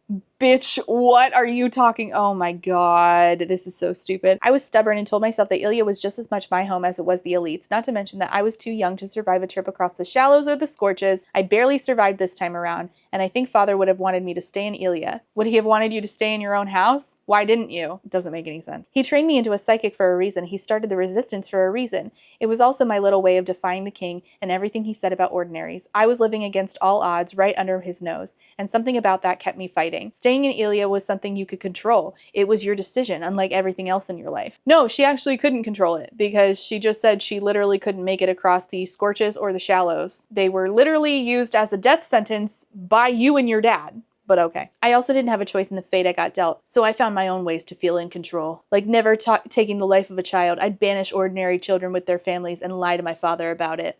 That was my little defiance to the king. And then they switch over to talking about how she has to pee and she doesn't want him to hear her pee, so he has to cover his ears. I pee too. I don't understand why I have to plug my ears and shout every time. Oh my god. Chapter 37, Kit. Remember him? Ugh. Light spills through the windows lining each ornate hallway. I almost wince at the sheer brightness of it all, having been locked within my dungeon, otherwise known as my study. Oh my god, we have already done this exact thing. We are, again, hamsters on a wheel. I'm losing it. I slip the box into my pocket, though I'm not entirely sure why. I've come to the conclusion that the constant feel of it helps convince me that I'm in control of the situation, that I'm making the right decision, but the box feels heavy against my leg, slowing each of my steps. He actually ate his meal this morning instead of dumping it from the window. Glad we're making progress on something, since we're refusing to make any progress on giving this book a fucking plot. He goes and sees Gail, the woman who works in the kitchen. I've been making some every day, hoping you'd come and see me. Talking about fucking sticky buns again. Thank you, Gail. I'm sorry I haven't visited sooner. Well, you're a busy man now. He says, it's been difficult lately, but I've had help. I think of Callum and his guidance, of Kai and his effort to salvage the relationship I may have ruined. And that's when I realized that I was indeed correct. And what is in the box is, he's not talking about Kai and his relationship there. He's talking about what's in the box, because it's a fucking engagement ring. He's gonna ask Peyton to marry him. Is that what you guessed? Probably, if you have been following along, you could have guessed that this book is going to take the stupidest route, and you may have guessed it. But, if you had been holding out some sort of semblance of hope, you probably didn't guess that, because it's just so fucking stupid. She asks, what do you plan to do with her once Kai brings her back? He'll bring her back to you, and not because it is his duty, but because he loves you. And what if he loves her more? And then he realizes he missed Ava's birthday. He feels really bad. He feels like shit. He feels like a bad person. He feels like everybody thinks he's crazy, and he runs out of there. I hear a shout that resembles my name. I don't look back. Chapter 38, Peyton. They notice that the bandits have yet to make an appearance, even though they're at the Sanctuary of Souls. Let's pray they don't. I didn't peg you as the type to pray, Prince. I didn't used to believe in a god, capital G. And now, I found proof of a paradise. And what was that? You'll know when you see it. Plagues. Pretty boy, pretty words. Ugh. They find a literal oasis. Good for them, I guess. It's like a hidden world, a piece of perfection, a grove of drooping trees. A sparkling pool shimmers in the center of the scene. I'm sure this was here long before the Sanctuary of Souls became the burial road it is today. It seems the Sanctuary of Souls had a different meaning back then. Back when the first queen was buried here, it wasn't menacing, it was sacred. A place where the souls celebrated. And what is it that the souls celebrate? That someone cared enough to bury them. Like, okay, sure, I guess. Oh man, I'm like losing, you're actively witnessing brain cell murder here. So they are hanging out in the water and slowly their hands are coming together. It's silly, really. No, actually, it's bullshit. It's complete and utter bullshit that he's able to make me melt with nothing more than a mere touch. His hand should not have so much control over me. Tracing fingers should not be tugging on my heartstrings, but gentleness will be my undoing. There is intimacy in being reached for. The line, there is intimacy in being reached for, is just so shallow. Oh man, God, I miss Lainey Taylor. So then they are going in the water and she takes off one piece of clothing, but she keeps something on. She mentions a bra, but I don't know like if it's like just covering this, because don't forget she has that O carved into her chest that he has not seen yet, because as soon as he sees it, that's when he's going to really turn on his kingdom. Even though he knows that his dad ignored his sister and like basically was like, oh, well, she's embarrassment, so we're not going to, do right by her. His dad sent her to kill Peyton's father. His dad sent her to kill a bunch of ordinaries. All of this stuff is not enough to make him be like, you know what? Maybe me and Kit need to do things better than my dad did. The fact that his dad threatened to kill him personally, not enough. But him having carved an O into Peyton's chest, that'll be it for him. Ugh. Pants hang low on my hips, exposing every inch of abdomen to him. He has a tattoo of Ilya's crest tattooed on his chest. The dark lines tangling atop his skin, which is a weird way to write that. Is this like the equivalent of having like a US flag tattooed on you? Or like an eagle carrying a US flag? Cringe. So then they get in and she doesn't know how to swim, just like she doesn't know how to dance and doesn't know how to ride a horse and can't take care of herself when she, is doing literally anything. So he has to swim for her. I've got you. I forgot how much shorter you are. I didn't realize the water had gotten so deep. I'm not sure what you would do without me. I would be free without you. I would be doing whatever the hell I want, like fighting in cage matches and living in crumbling buildings. Beats rotting in a cell. I won't let that happen. Make sure to kill me quickly, please. I'd rather just get it over with. Don't forget who we are to each other, what we are to Ilya. We are enemies with history, enemies who hate each other. You don't hate me. I think that you hate that you can't hate me. Oh, I can hate you just fine. Then hate that you feel something for me. Hate me for making you want this. Just pretend. We deserve to pretend. I shouldn't do this. He's a slippery slope that I am on the verge of tumbling down, a temptation that I know better than to taste. Alliteration. Stop. But this is pretend. This is a secret for the souls. Don't bring them into this. They didn't want any part of this. Leave the souls alone. They're trying to rest. I'm begging you to let me breathe you in. That reminds me of Pierce the Veil. This kiss feels different. This kiss feels like making up for lost time. Kissing him on the rooftop was intended to hurt him, to show him the extent of my loathing. Our kiss in the sewer was initiated by impending death, spurred by panic. This tastes like longing. There is a certain reverence in his kiss, a gentleness in the way he holds my face. I've never felt such delicate passion. And then thunder claps and it scares them, so they break apart. Perhaps it intended to cheer us on, but instead it tears us apart. Okay. Yes, I'm sure the thunder was not intending to tear you apart. I mean, if I were in charge of the thunder, I would have been. And then he's like, let me swim for the both of us, and just like drags her around the pool, like that one scene from New Girl, I guess. I don't know. Why are you cradling me like a baby, friend? Chapter 39, Peyton. They get out of the pool. They realize the thunder spooked the horse, so now they have no horse. They'll have to continue on foot. And they're like, we need a fire. Do we have any paper? Oh no, I can't think of any paper we might have. Wait a minute, my dad's journal. I pull the leather bag out, flip through the pages, finding them surprisingly dry. That is a surprise. They made it through the sewer. They made it through all this. Somehow, intact, still dry, still legible, actually, still completely able to be read. Fascinating. I'm sure most of this is just research and notes. I'd rather not freeze tonight, so it's fine. Then they realize that it's not all research and notes. This one is different from the rest. This one is personal and dated, deep thoughts spilled into parchment. You know, my great-grandma, who had my grandpa and then he was in foster care for the rest of his life, I got all of her stuff from her daughter, my unknown half-sister of my grandpa. It's a long story. She actually doesn't live far from me. So I have a relationship with her now, and she gave me a box of her mom's stuff. And when I tell you that I read all of it, I know way more about that woman than she probably wanted me to know. You should have burned your letters from the time you were that one dude's mistress, just saying. But I read all of them immediately upon getting them. I just cannot relate to Peyton not reading all of her dad's journal. I read everything in that box. A lot of it was just mundane nonsense, sure. None of it had to do with who my grandpa's father was, certainly. It had to do with who my grandpa's half-sister's father was. It's a long story. But I just don't understand getting something like that with clues to your past, a connection to somebody who the connection has been severed and it's kind of heartbreaking, and not doing everything to bridge that connection. I mean, I read a lot of like random stuff in that box, but like all of it is a connection to that person who they don't even know that I ever existed or would exist, but it's like that sound, you don't know me, but I know you. Like, why wouldn't you read it? Why wouldn't Peyton read it? It doesn't make sense. This is so inhuman. My father, he kept a journal. Yes, I gathered that. No, I mean, he kept a journal, his own thoughts and feelings, a log of his life.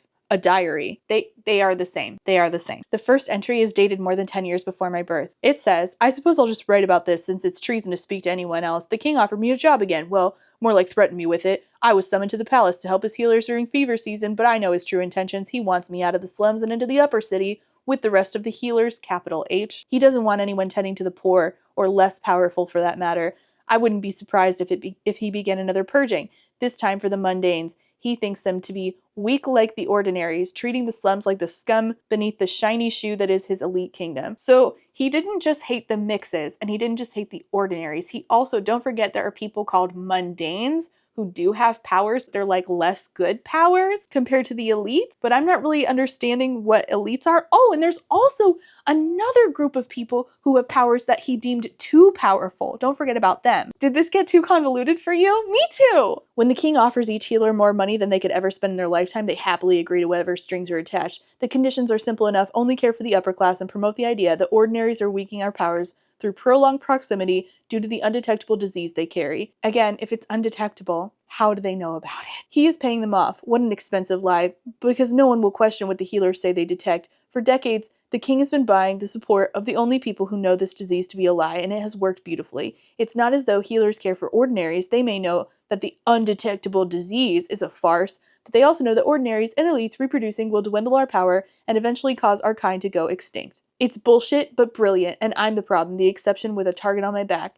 The king is persuasive, I'll give him that. His bribes are very tempting to a resident of the slums, but I can't abandon the lower class, not when no one else will help with the sickness that spreads through the streets like wildfire. So the slums are where I will stay. The king will not buy my support. And she's like, Kai, do you know what this means? This is proof, Kai. This is proof there is no disease detected by the healers. And Kai's like, and the king has been bribing them to lie about it. That is, if any of this is true. She's like, my father was no liar. Don't you see it all adds up? Your father had all healers under his control, somewhere he could watch them closely, because he wanted the slums to suffer, because even some elites are too weak for his liking. He's like, no, that can't be right. I can't let that be right, because I've justified everything. Everything I've done as the enforcer, it was all to protect the elites and Ilya from this disease. But if ordinaries aren't weakening our powers, he trails off. And I'm like, no, that doesn't make any sense, because you never think about the fact that Peyton could weaken your disease. Or what? Peyton could weaken you through her disease. You never think about it. So no, not everything you do, because you don't, like, it would make sense if he was inwardly conflicted, because he's like, the more I'm with her, the more I am weak. And again, this goes back to, if we had made this like an allegory for toxic masculinity, where he puts a lot of stock into his strength, but his only strength comes from siphoning powers from other people. When he is not around other people with powers, there's nothing for him to siphon. There's nothing for him to emulate. It's like, you know how there's that, this is like very basic, like talking about toxic masculinity 101, but basically like, men are performing masculinity for other men so that they can be heralded as like the most masculine. That's kind of what Kai has going on, but like it wasn't intentional, so that wasn't really done, that theme. And if it was, this would have actually been kind of a good book. And she is a threat to his masculinity, his power, his strength. He doesn't ever think about that, because that's not what the book was intending to do. It was like, it was accidentally almost a good theme, but nobody actually took the time to cultivate it. That would mean that he's been killing ordinaries to prevent them from reproducing with elites. He's been killing healthy, innocent people. I've been killing healthy, innocent people. She's like, you couldn't know. The king had every healer spewing his lie. And I'm like, yeah, but then that begs the question, how did he intend to keep this up after his eventual death? He would have had to bring his sons into the fold. It would have made more sense if he had convinced his son, like if it dies with one man, all of it falls apart, and he would have wanted it to continue. So he would have set up things in place to perpetuate these lies. It can't be true. Are there any more entries? Anything else after this, he says? There's an entry dated a few weeks later. I had an idea while I was working in the palace today, a terrible treasonous idea that shouldn't be written down, but I know there are ordinaries hiding in Ilya who need help surviving. Probably fatals too. Oh, fatals. Those are the ones with the powers that they don't like. They're like super powerful. And maybe it's naive to hope that there are elites out there who believe killing ordinaries to be wrong. I want to find these few. I want to build a community, something the king can't ignore. I want to fight with the ordinaries for the ordinaries and those alike. I don't know how yet, but I'm going to try. He's talking about the resistance. No wonder he hid this journal beneath the floorboard. It's incriminating. Yes, and how convenient that you didn't read it until now. I have a journal, again, from my great-grandma's sister, or from my grandma's sister, and I read that bitch in a day. Why wouldn't you read this immediately upon finding it? It was hidden. Why do you think it was hidden? Why would he just hide his notes about healing in his house where the resistance was meeting? Of course he hid it because it had incriminating shit in it. You are so stupid. I've been searching the abandoned buildings in the slums, and I found a couple of ordinaries willing to trust me. Why would the king allow abandoned buildings? Why wouldn't he have them searched constantly? He was sending, at the beginning of the last book, he was sending Kai whenever he found out there was an ordinary. What? I invited them into my home and told them of my plans to fight for their right to live in Ilya. There are more of us now, at least a dozen. Our little resistance is growing. I've started training ordinaries to adopt an ability, help them join society instead of hiding in abandoned buildings. Most take on the hyper ability since it's the easiest lie. Okay. I don't understand how Peyton didn't figure out that other ordinaries were living in Ilya, passing themselves off as hypers and like hanging out with them and building a community with them. Okay. I'm still being summoned to the castle for fever season. The king's bribes are tempting, but I play my part as healer and I return to the slums every time. I met an ordinary girl. Well, a woman. She caught the fever while living in the slums, which usually means death, but I happened to find her in time. She's beautiful, a complete distraction as I work. Something about her soul seemed to call to mind. I'm determined to marry her. And then after this, I'm going to become a father. Alice has been throwing up all morning with a smile on her face. She's convinced it's a girl. Throwing up with a smile on her face? Let me just tell you, morning sickness does not work like that. I don't care how long you've been waiting to get pregnant. Nobody likes morning sickness. Nobody likes anything to do with pregnancy that has to do with your body being shitty. Like, what's next? Oh, I have hemorrhoids because I'm so pregnant. I'm so happy about it. Pff, fuck that. I'm sorry, but I'm team pregnancy sucks. I've been pregnant 4 times. I'm an expert. She lost too much blood. I couldn't stop it. I'm a damn healer and I couldn't even save her. I buried her in the backyard with our baby. She was right. It was a girl. Now, I'll be honest. I didn't see that coming. I knew something was amiss, but I didn't see it coming. I don't understand. Father said she died of illness when I was a baby. What's not to understand? You were not the baby. The baby is dead. I wasn't planning on writing in here after Alice. I wasn't even planning on having an after Alice, but I woke to a bang on my door last night. Yet when I opened the door, no one was there. Until I looked down, there she was, a baby girl. Someone left her on my doorstep. She can't be more than a few weeks old. With a head full of silver hair and deep blue eyes, she's beautiful. Alice would tear up at the sight of her. I'm going to be a father. This is what Alice would have wanted. She already had a name picked out anyway. She's like, no, that would make my whole life a lie. He's like, no, just because you don't share the same blood, it doesn't mean he wasn't your father. He raised you as his own. He chose to love you. Next entry was, without Alice, my only purpose now is the resistance. It's all that keeps me going, that and Peyton. She's like, this sucks. I paid my dues. Have I not suffered enough? I'm already nothing, but now I belong to no one. The one thing in my life that was right and real and mine alone has been ripped away from me. And I'm like, no, this doesn't make sense because you putting this much stock in whether or not this guy is biologically your father, it doesn't even make sense. Like, you don't even seem that attached to him because you weren't even asking basic questions about his death. I met a fatal today in the streets. Oh, this is another entry. He pulled me into an alley and whispered that he wanted to help with my idea, which he only knew about because he happened to be a mind reader. We talked for hours about the struggles he's endured and how he wants to see ordinaries and fatals free again. But first we need to find those who are hiding in plain sight. This is talking about Callum, the mind reader, who is currently an advisor for Kit somehow. Callum has found us 3 more ordinaries already. He scours the streets, reading thoughts until he finds a mind that screams their secret. His method is much quicker than mine. We all met tonight to discuss our plans. How it is that I know the king had some mind readers in his employ. Why he didn't just have the mind readers in his employ do that, go out, scour the streets for ordinaries until he finds them, is beyond me. Or like again, like in the last book, the mind readers could prove that the king was lying. Or that he was telling the truth. Like, you can't have a trump card like a mind reader. It doesn't work. What was stopping the king from doing this himself, employing a mind reader to find all the ordinaries? Nothing. I've appointed leaders to different sections of the slums. We can no longer all meet at my house. Now just us leaders hold meetings to discuss how the resistance is doing. We have plans to confront the king and his lies, but we are much too weak to attempt that now, maybe in the next few years. Then, a long time later, 6 years later, I forgot about this journal. Apparently it's been 6 years since I last wrote in here. There's not much to say other than how big Peyton is getting. She's ordinary. Her parents didn't want to deal with hiding a child, and damn, are they missing out on her. I never want her to feel anything but strong, and when I noticed how observant she was as a young child, I figured it was best to stick to her strength. So I'm sharpening that little mind of hers into a weapon to protect herself with. Yes, a weapon that she basically never used in this book. Hardly used in the last book, actually. She can do more than pass as an elite, more than survive. She can live. I haven't told her about the resistance. I will eventually. It has gotten more difficult to hide it from her as she's gotten older. I don't know why I haven't told her. Maybe I don't want her to get involved. No, I know why. Because we don't do anything that would make sense. She's still my little girl despite how strong she's become. Well, yeah, duh. Even though she doesn't need it, I want to protect her for as long as I can. And being a part of the resistance is dangerous. The king knows of us now. His Imperials ordered to be on the lookout.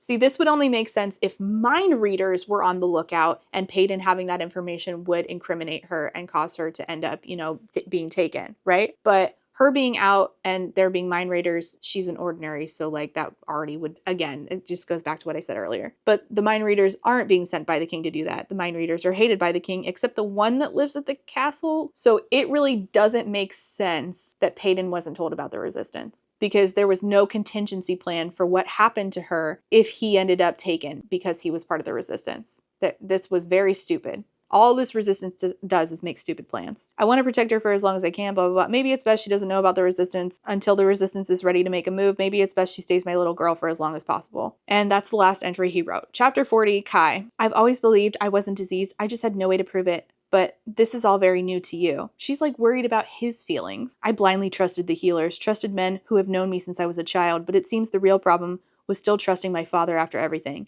Your dad told you to go kill a man. Didn't tell you why, and said if you didn't do it, he'd kill you. So yeah, you blindly trusting him was in fact stupid. Then again, the journal could be wrong, which is why I tend to find out what the real truth is, interrogate every healer if I have to. Why do you need to interrogate them? Get one of the fatals, get a mind reader, they'll prove it in 2 seconds. Easy peasy. He says, I'm going to tell Kit. She's like, okay, are you going to show him the journal? He says, yes. Do you think it will make a difference? I don't know anymore. Me neither. Who knows? I'm no longer diseased. Ordinaries were never diseased, actually, so you have no excuse to hate what I am anymore. He's like, I never said I hated what you are. No, and it actually doesn't make sense that you weren't worried about it. Thinking she was diseased and you making out with her was, not a worry for you. Somehow, I don't know. You're still dragging me back to Ilya. Duty, I have no choice. Doesn't mean you're not ruining my life. You did that yourself the moment you plunged a sword through the king's chest, remember? He came at me, remember? And then they start flirting again. We kissed 3 times now. You're not just a mission to me. You're not just an enemy for me to find. You're something even more terrifying. You're a need. Maybe I'm fine with being a fool, so long as it's for you. Boo, boo, this doesn't make sense. And then pain erupts through his shoulder because the bandits have arrived, finally, and so conveniently, and they shoot him through the shoulder. Chapter 41, Peyton. So he's out of commission, and she has to kill a bunch of bandits. I'm pulling an arrow from my back, settling it onto the bow, blowing out a breath and firing at the first figure I see. The man crumbles when my arrow sinks into his chest. I crouch back down, ignoring the fact that I'm aiming to kill. It is odd that you're ignoring that, seeing as how the sight of blood on your hands has been tied to your distress over having killed before, but I guess I should just get used to things being out of character. Consistency is a myth. I watched the point tear through necks, severing tendons, spraying blood. I can almost feel the blood coating them, the blood of those I killed. My father taught me to fight. I know this is not what he wanted. Wait, no, not my father, not truly. Oh my god. Blah, this is all so stupid. So she kills like all these bandits and he's like, I wish I could have done it for you. My soul is already stained enough for the boast of both of us. I could drown in the bodies now beginning to pile at my feet. You're gonna drown with something that's only at your feet? Okay, that makes sense. They flirt some more, of course, because that's all this book is. He has a wound. It needs to get stitched, but they basically forget about this. We'll be back in Ilya by tomorrow. The bandage will stop the bleeding long enough. I'll heal myself when we get there. And then they decide to have a conversation about, her killing his dad. Sometimes I'm envious that you were the one to kill my father. I've spent my whole life fantasizing of doing what you did. I'm not proud of it, but every time he would cut me, scream at me, or force me to face a fear over and over again, I fought the urge to hurt him back, and plague knows I could have. I hated him because he hated Ava. He never admitted it, of course, but I knew he hated that she was weak and a disgrace to the family. No matter how hard he trained me or hated the people I loved, he was still my father. Blood and duty run deeper than hatred. Yes, but I need you to get deeper than that. Like, this is just, again, like, if we had just made it so that I understood the dude, like, the position of enforcer and, like, who that was beforehand, this is just stupid. This is just very shallow. I'm not buying it. I'm supposed to hate you for it, but you are much harder to hate than he was. So then, once again, blood is on her hair, on her hands, and it also got into her hair because she's trying to tend to his wound. And she freaks out and tells him she has a panic attack.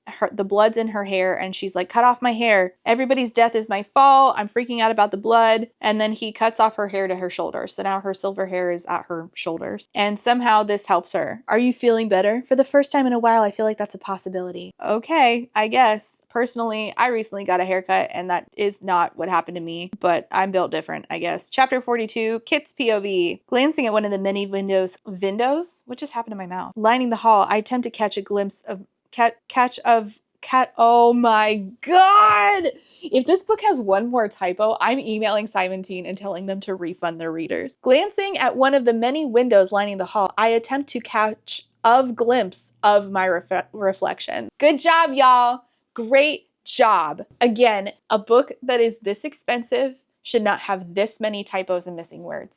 It's just ridiculous. He says that Callum had came to me, reminded him of the 3 Bs again. At the thought, I bury a hand into my pocket, finding the cool box beneath my fingers, recalling the much-needed coaching Callum has offered. Look the part of the king, even if you don't quite feel it yet, for the sake of your plan for the people. Again, what is in the box? An engagement ring. This is so stupid. Jax, I didn't know you were up here. Remember their adopted brother? Me? Neither. Jax has been visiting Kit's stepmom, the queen, Kai's mom, who is basically dying of a broken heart. And that's all we see of Jax because there are barely any side characters in this book. And of course, instead of sending a note to tell Kit, hey, important news for you, the queen could have said, hello, many people who work here in the palace. I need to get a message to the king, my stepson. This is very important. His father left him some important shit. Just like Peyton's dad left important shit and we're not going to use it until the end of the book. Same thing happens here. He just happens to decide to finally go talk to his stepmom. And she's like, by the way, your dad left you an awful lot of notes. He left you letters just in case something happened to him. They are meant to guide you, tell you exactly what he would have wanted for the kingdom.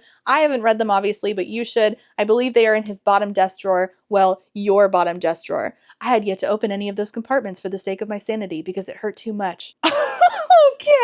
Okay. So he just is gonna go find these letters that he just decided to never think about before. Great. No, that's fine. Chapter 43, Kai's POV. I don't know what Kit is capable of anymore. I don't even know how he will react when I show him the journal, the documentation from a healer the king couldn't buy. He likely won't believe it. Hell, I'm not even sure what to believe. I've lived my entire life believing the ordinaries are diseased and doing us all. But this lie falls in line with Father's character, with his hunger for power and control, not to mention how many ordinaries were living among us for decades with no noticeable effects on our abilities. The fact that you are just recognizing this now, sir, is so incredibly stupid. I cannot get past it. They talk about how she never had a problem with blood before Adina died. Something about being covered in the blood of those you love more than once makes you unable to bear the sight, the feel, the smell of it. I guess I saw Adina's blood and it was my last straw. She asks him, by the way, if, I end up getting killed by the king, can you bury me with my dad's knife? They talk about her pretend psychic ability. You never questioned my ability? Of course I did. That's kind of my job, but you were distracting. It's as though the moment I considered your ability, you do something to turn my thoughts in the other direction.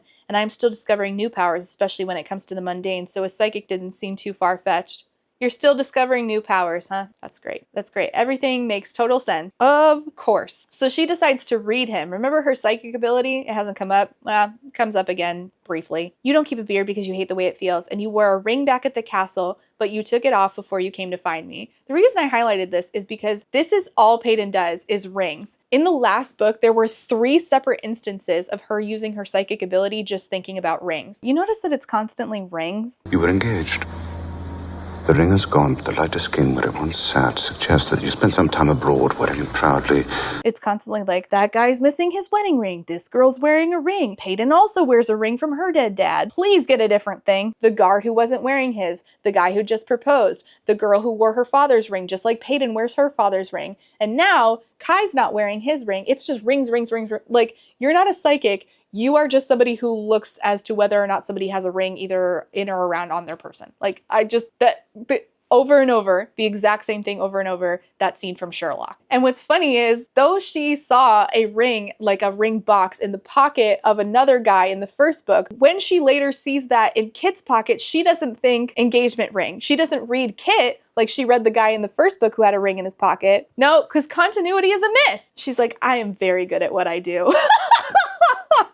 When? My whole life, I thought this ring represented the marriage of my parents, not strangers. She's talking about her ring now, because all this is rings again. Ringling Brothers fucking circus over here. They were your parents, Kai says. Blood doesn't equal love. Jax is just as much my brother as Kit is, despite us not sharing the same parent. So they are on their way to the castle. They are almost there, and they are going through a field of poppies, like this is fucking Wizard of Oz. What are we waiting for? Nothing. Let's hurry. Yes, let's run. Please, I have to rest for just a minute. God, I wish I could smell some poppies and go to sleep like Dorothy. Just kidding. After this, I'm gonna go get lunch with Carlos and talk about how shitty this book is. Chapter 44 is in Peyton's POV. I stretch out my sore legs in front of me, feeling petals tickling my skin. We walked much farther across the field after finishing our dance. Wow, the dyslexia is kicking my ass right now. He notices, finally, we're at 90%. He notices finally the thing. I guess it's like this big. I have no fucking clue. The O carved into her chest. And so she starts to physically fight him so that he won't pay attention to it. She's like, keep your hands to yourself. And he's like, what did he do to you? I'm not gonna fight you. I won't. Frustration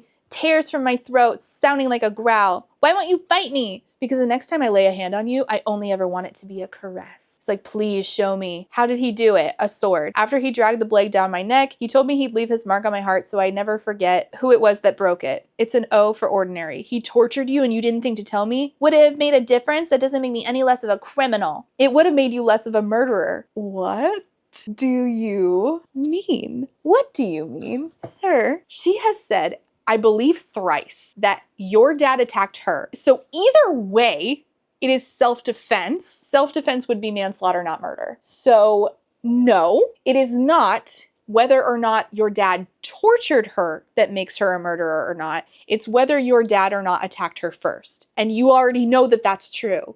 It's not, oh yes, he attacked her first, but also tortured her? Oh, she's not a murderer.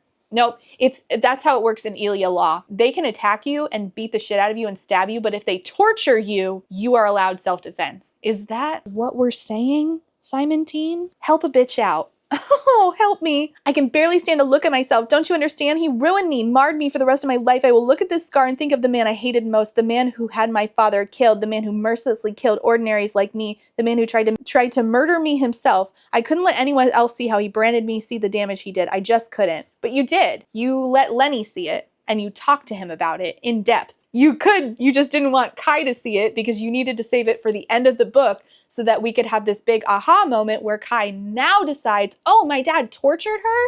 Now I don't want any part of this and I need to set her free. After I've already taken her back to Elia. This is so stupid. This right here is why this book is worse than the first one. It makes even less sense. That is so stupid. How utterly stupid. What a slap in the face to your readers. You've got to be joking. This actually pisses me off. Then she sobs and he's like, that scar is a testament of your strength, a testament of who you are, not what. Then they fall asleep holding each other. Try not to dream of me, Pei. You first, Prince. Chapter 45, Kai, today's the day. The panic thought pulls me from my sleep. She's like, I wish you she like wants him to hate her, I guess. Look me in the eyes and tell me to hate you, Peyton. I will hate you if it means you spend the rest of your life thanking me for it. Red flag behavior. Red flag behavior. Please run. 5 words. That's all I'm asking for. 5 words for you to tell me how you feel. Okay, gossip girl. 3 words. 8 letters. Say it, and I'm yours. It's easier to stay enemies than become anything more. It's a little late for that, don't you think? Yes, it is too late in this book for any of this, actually. I fear. I don't know what you want me to do. I don't have a choice. You always have a choice. I had no choice in the matter. Do you think I could have stopped it if I tried? She shakes her head at me. Stop what? Chapter ends, switches to chapter 46, Peyton POV. Stop myself from falling in love with you. I choke on my next breath, air clogging in my throat. Air clogging in my throat. Air clogging in my throat. Sure thing. That makes sense. Because we all know that when things are clogged, it's usually because of the air. Right. I asked you not to make this harder than it has to be, and I told you that it already is. Damn it, the minute you threw a dagger at my head, I knew I was done for. There was no longer a before you, only what I wanted with you. And what could that possibly be? I'm an ordinary, you're elite. Not out here, I'm not. You're just thinking this now. She has given you multiple opportunities for you to skedaddle off into the sunset together. And you are just now out in this poppy field, 50 fucking feet or so, I don't fucking know, away from your brother. And you're like, actually, I want to run. What? Out here I'm Kai and nothing more. Out here I'm powerless, a monster without an ability to hide behind, an enforcer free from his mask, a man shouting his love for a woman. I think I would fall on my sword if it meant you mourned me. I think I would fall on my sword if it meant you mourned me, he said. I would hurt myself if it would make you sad, is what he just said. Oh, if all the other things he didn't say were red flags, that's red flaggy enough to make me want to punch him in the nose and break it. If I ever find out that my sons are saying to their partners, I would hurt myself if it would make you mourn me, be sad for me, we are scheduling an emergency therapy appointment because that's fucked up. That's disgusting. Don't ever say that to somebody. You're gross. It's terrifying to think you hold that much power over me. That's not them holding power over you. That's you manipulating them emotionally. You're gross. It's gross to write such a thing, to be honest. If you break my heart, Pei, you'll break me. So if even a sliver of your soul longs for mine, I'll spend the rest of my life trying to deserve it. Manipulative behavior. You're disgusting. Maybe you really are a poet, she says. Yeah, a MySpace poet from 2008. The good news is we're almost done. I wanted to kill you. I wanted to be your undoing, but even then I knew I wouldn't be able to live with myself. Oh, but you are my undoing, my deliverance, my downfall disguised as a deity. You? Oh, that is about all I can stand of the alliterations, actually. That is the last one that I can take. That is the final one that I will allow before I email Simon Teen and demand that they issue a personal apology to me. Call us even, call me crazy, I don't care. Just call me yours. They're making out again. Have you really counted all my freckles? All 28 of them. So she doesn't say that she loves him back, because obviously we're saving that for the final book. How adorable. He pulls away from her because he feels powers. And he's like, you need to get out of here. You need to get away from Kit. I'll stall the search for you, but you need to find a way to get to Isram, which is this country here on the map. I'll spend the rest of my life tracking you down, glimpsing you in the shadows, fighting you in the streets, dancing with you in my dreams, because living without you is only bearable when I know you're out there living too. 2 Flashes show up, which Flash, I guess, means somebody who runs fast. I don't remember. Like the Flash from DC. By the way, if you've never read Flashpoint, it's really good. So then he tells her, just play along. Chapter 47 is in Peyton's POV. The Imperial that shows up is new. He's like, oh, it took you long enough to get here. Now get this chain off me. They treat her like shit, and he says, touch her and die, because of course. They continue to treat her like shit. They're like, don't even think about running. And she's like, I've been outrunning you my entire life. I'm looking forward to the king ridding us of you, and all of Elia is looking forward to it. All of Elia, really. I don't think the people in the slums give a shit, actually. But I wouldn't know because they weren't really written to be real people. She's passing through the elite part of the city, and it says, I gawk at their homes as I pass. These elites live in excess while those with less power live in squalor beneath them. I wouldn't be surprised if mundanes are declared the new ordinary, just as my father suspected. And I'm like, yeah, why you didn't think of a plan to maybe get the resistance to, side with the mundanes and say, hey, the classism issue here is real bad. Maybe we could band together and do something about it. But no, we just won't. We are too busy doing knife to the throat and banter, and there's only one bed. Traitor, part of the resistance cult, king killer, who will save you now, silver savior? So they're all mad at her. They take her to the palace. Chapter 48 is in Kai's POV. What am I walking her into? Oh, a marriage proposal. That's what. Duty, that's what I'm walking her into, because this is no choice of mine. Now that I have her, I'm giving her away. Blah, blah, blah. The throne room is packed with familiar faces. Every person of importance seemed to occupy the large room. I remember promising father that I wouldn't walk into his throne room again without a shirt, and yet here I am, half naked before the entire court. Ah, good. I get to make this joke one more time before I sign off. And will you, for the love of God, put on a fucking shirt? So they go before Kit, the king, his brother. His eyes are pinned on me, skimming over my body. I do the same, taking in the crown atop his head and the throne beneath the ass I used to whoop in the training yard. Welcome back, Enforcer. You were expected back several days ago. We ran into unforeseen circumstances. I see you made it home regardless, Your Majesty. Of course I did. Are there any unforeseen circumstances I should know of? Chapter 49, Peyton. He hasn't looked at me. I've been kneeling on the floor before him, and he doesn't even have the decency to look at me. I fight the urge to roll my eyes at the utter bullshit of it all. And her? He suddenly asks. Any other unforeseen circumstances I should know of? Oh, good, we rewound time. We needed that, certainly. He's asking if something happened between the two of us. I fight the urge to look at Kai. I brought her back, did I not? Kai says. But that's not what I asked, brother. No other unforeseen circumstances, Kai says. The faint outline of a box in his pocket draws my attention, though I can't make out what it is that lies inside. Oh, but you could before. In the last book, and literally every other person, every other instance where a person has a ring, you just magically knew what they were doing with that ring.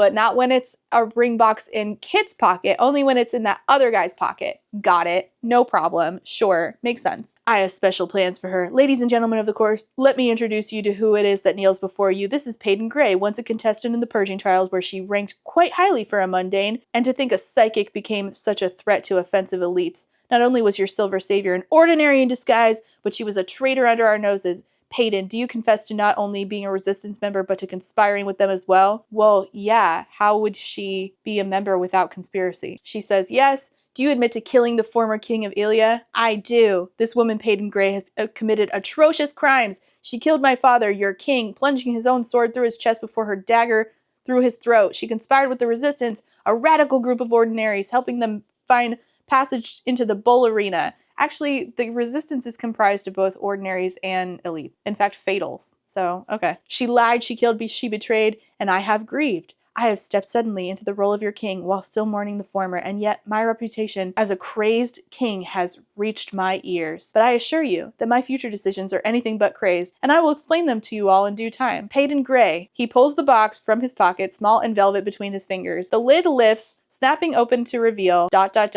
Nothing could have prepared me for the words that fall from his lips. Not even a real damn psychic could have prepared you? Okay. The ring sparkles against the black velvet it sits within. You are to be my bride. In the epilogue, it's Kai's POVs. I think I'm drowning, but not in her blue eyes like I happily would. We know. You'd die so that she'd feel bad. We got it. Thank you. Wrap it up, asshole. I have no idea why he would want this. Why he would want her. Not now. Not after everything. Marriage to someone who isn't me. Marriage to someone I will spend the rest of my life serving. I'll lose her forever while being forced to watch. I'm leaving her to face him, her future husband. I melt into the crowd. She was supposed to be my forever. Now I'll watch her become someone else's because the beast doesn't get the beauty. The end. Oh, I don't know about you, but I am certainly dead inside, and even this monster won't revive me. Help. I truly and honestly thought this would be on the same level of shit that the last book was, and I mean it. I think these are real bad. They didn't have to be. All it would take is answering basic questions, building your lore, getting beta readers, people who want to build a quality story, not just want to see these two people holding knives to each other's throats. Unfortunately, that did not happen. And what happened as a result is we formed this into a trilogy when it doesn't have enough content to be a trilogy. Nothing happened in this book at all. We were on a wild goose chase, talking about feelings, having the necessary conversations way too late for absolutely no reason, just so we could have that Hail Mary at the end. And then Callum from the resistance somehow weaseled his way into the king's service so that he could convince the king to propose marriage to Peyton, and now everybody is shocked, and now Kit as a result looks even more out of his mind than he previously did. That's it. What's going to happen in the next book? More of a wild goose chase, because we did no setup for the ending in this book. This right here is the Furyborn trilogy. This has overarching plot and a plot in each particular book. The third one is probably a little slower than it needed to be, but it's a favorite series of mine, so it's fine with me. But the plot in the first and second books are so good. The character arcs are so good, especially one character that is just absolutely going off the deep end. This does not have any of that. The Ember Quartet is 4 books, and personally, I think that the plot in each book is masterfully done, leading into the whole story for the whole quartet, right? Masterful work. This is not that. This is even less quality than the last book, and that is a feat in and of itself. I really did not think that that was possible, but it is, apparently. This is so ridiculous. I mean, this is so ridiculous. I think that this is on par with being as bad as Caraval, honestly. And that's like the worst of these types of books. And I think that this is the worst. This is just as bad as Caraval. That's like the lowest. That's like bottom of the barrel of quality for me. This is that. It's down there with Lightlark. It's just as bad as Lightlark and Caraval. Really, really bad. Readers deserve better. This book is like $25. There's special editions. There's no reason for this to be so low quality. So I did shit talk Lightlark. I don't know if they can hear you because my mic is over here, but Carlos is like, not Lightlark. Yes, that's how low quality this is. So that's that. I will read the last one because I am a completionist. Help. Okay, that's it. Leave your comments and questions down below. If you made it all the way through this long ass video, which is probably 3.5 to 4 hours now, I'm so sorry. You can leave I don't even know. Leave your least favorite emoji down below, because this kind of writing is my least favorite kind of writing. Okay? Thank you so much for being here. Thanks for watching. Comments and questions down below. Let me know if you want to see me read the third one. It's going to happen anyway, but I thought I'd ask for your feedback. Okay? Thanks for watching. See you next time. Bye. And before I go, I have to say thank you for being a friend to my Therapy Bells patrons. And those are Alexander, Ashley H, Astra, Astrid, Brittany Bobitney, Call Me Kodiak, Cami, Choco's Trash for Japanese Mysteries and Thrillers, Chris the Horror Therapist, DJ Rocktopus, EK Casey, Ellie, Emerald Dodge, Aaron with 2 E's, Eric, GalaxyBot, Jess, John E, Julie D, K, Kaleno K, Casey McKenzie, Quinn, Lady Kittybug, Lady Chips, Lemon Jelly, Lex, Lily B, Max B, Minby, Mommy Zami, Alice, Panoramic Demon, Peggy Lou, specifically Peggy Lou, I'm a creep who. Peggy, Rain, Reese, SJ, Sadwich Bree, Samar, Scarlet, Shiny, SMK, Spoopy, Steph B, 2 Orbit, Urchin Audrey, White Raven 13, Zorvictia, Chai Guy, and Biblio Bibuli Baby Dragon. I think I did it right this time. Thank you all so much for being here. And thank you for being a friend. And before I go, I also have to say thank you for being a friend to my Potato Starch Marxist patrons. Those are Alejandra. Alicia is reading that Ethan book and screaming, oh my God, Alicia, I know. It's so good. I know. Althea, Amanda D, Andy, Angelica, Artie the Ninth, Ava, Ballads and Bookends, Beck, Blake Lemon Pants, Blythe Lavender, Bookish Brainrot, Bookish by Jenna, Bree, Kate, Caitlin, Cardinal Ginger, Carlin, Carly, Casper, Kate W, Catherine, Kathy, CJ, Claire Online, Colleen, Corwin, Cosmic, Darius, Danielle, Darren, Desiree Michelle, Dilf Enthusiast, Dorian, Dorothea, Drive By Thinker, E.T. Cosgrove, Ebby, Emily A, Emma Kingsbane, hell yeah, I know that's a Furyborn reference now and I'm so happy. Aaron, Ezra Moon, Fiona, Francis, Gadarn, Hannah C, Harpy Kuro, Ilianaka, JM Tennant, Jay is on Olympus, Jelly V, Jen Michelle, Genderqueer, Jenny G, Justice Sue, Jill, Jojo Bookish, Juicy Wizard, that's a good one, Kat H, Catherine, Katie, Kaylee, Kayala, Kendra, Kitten, KMTB, Laughing Cat Dog, Lauren G, Lazarus Ray, Library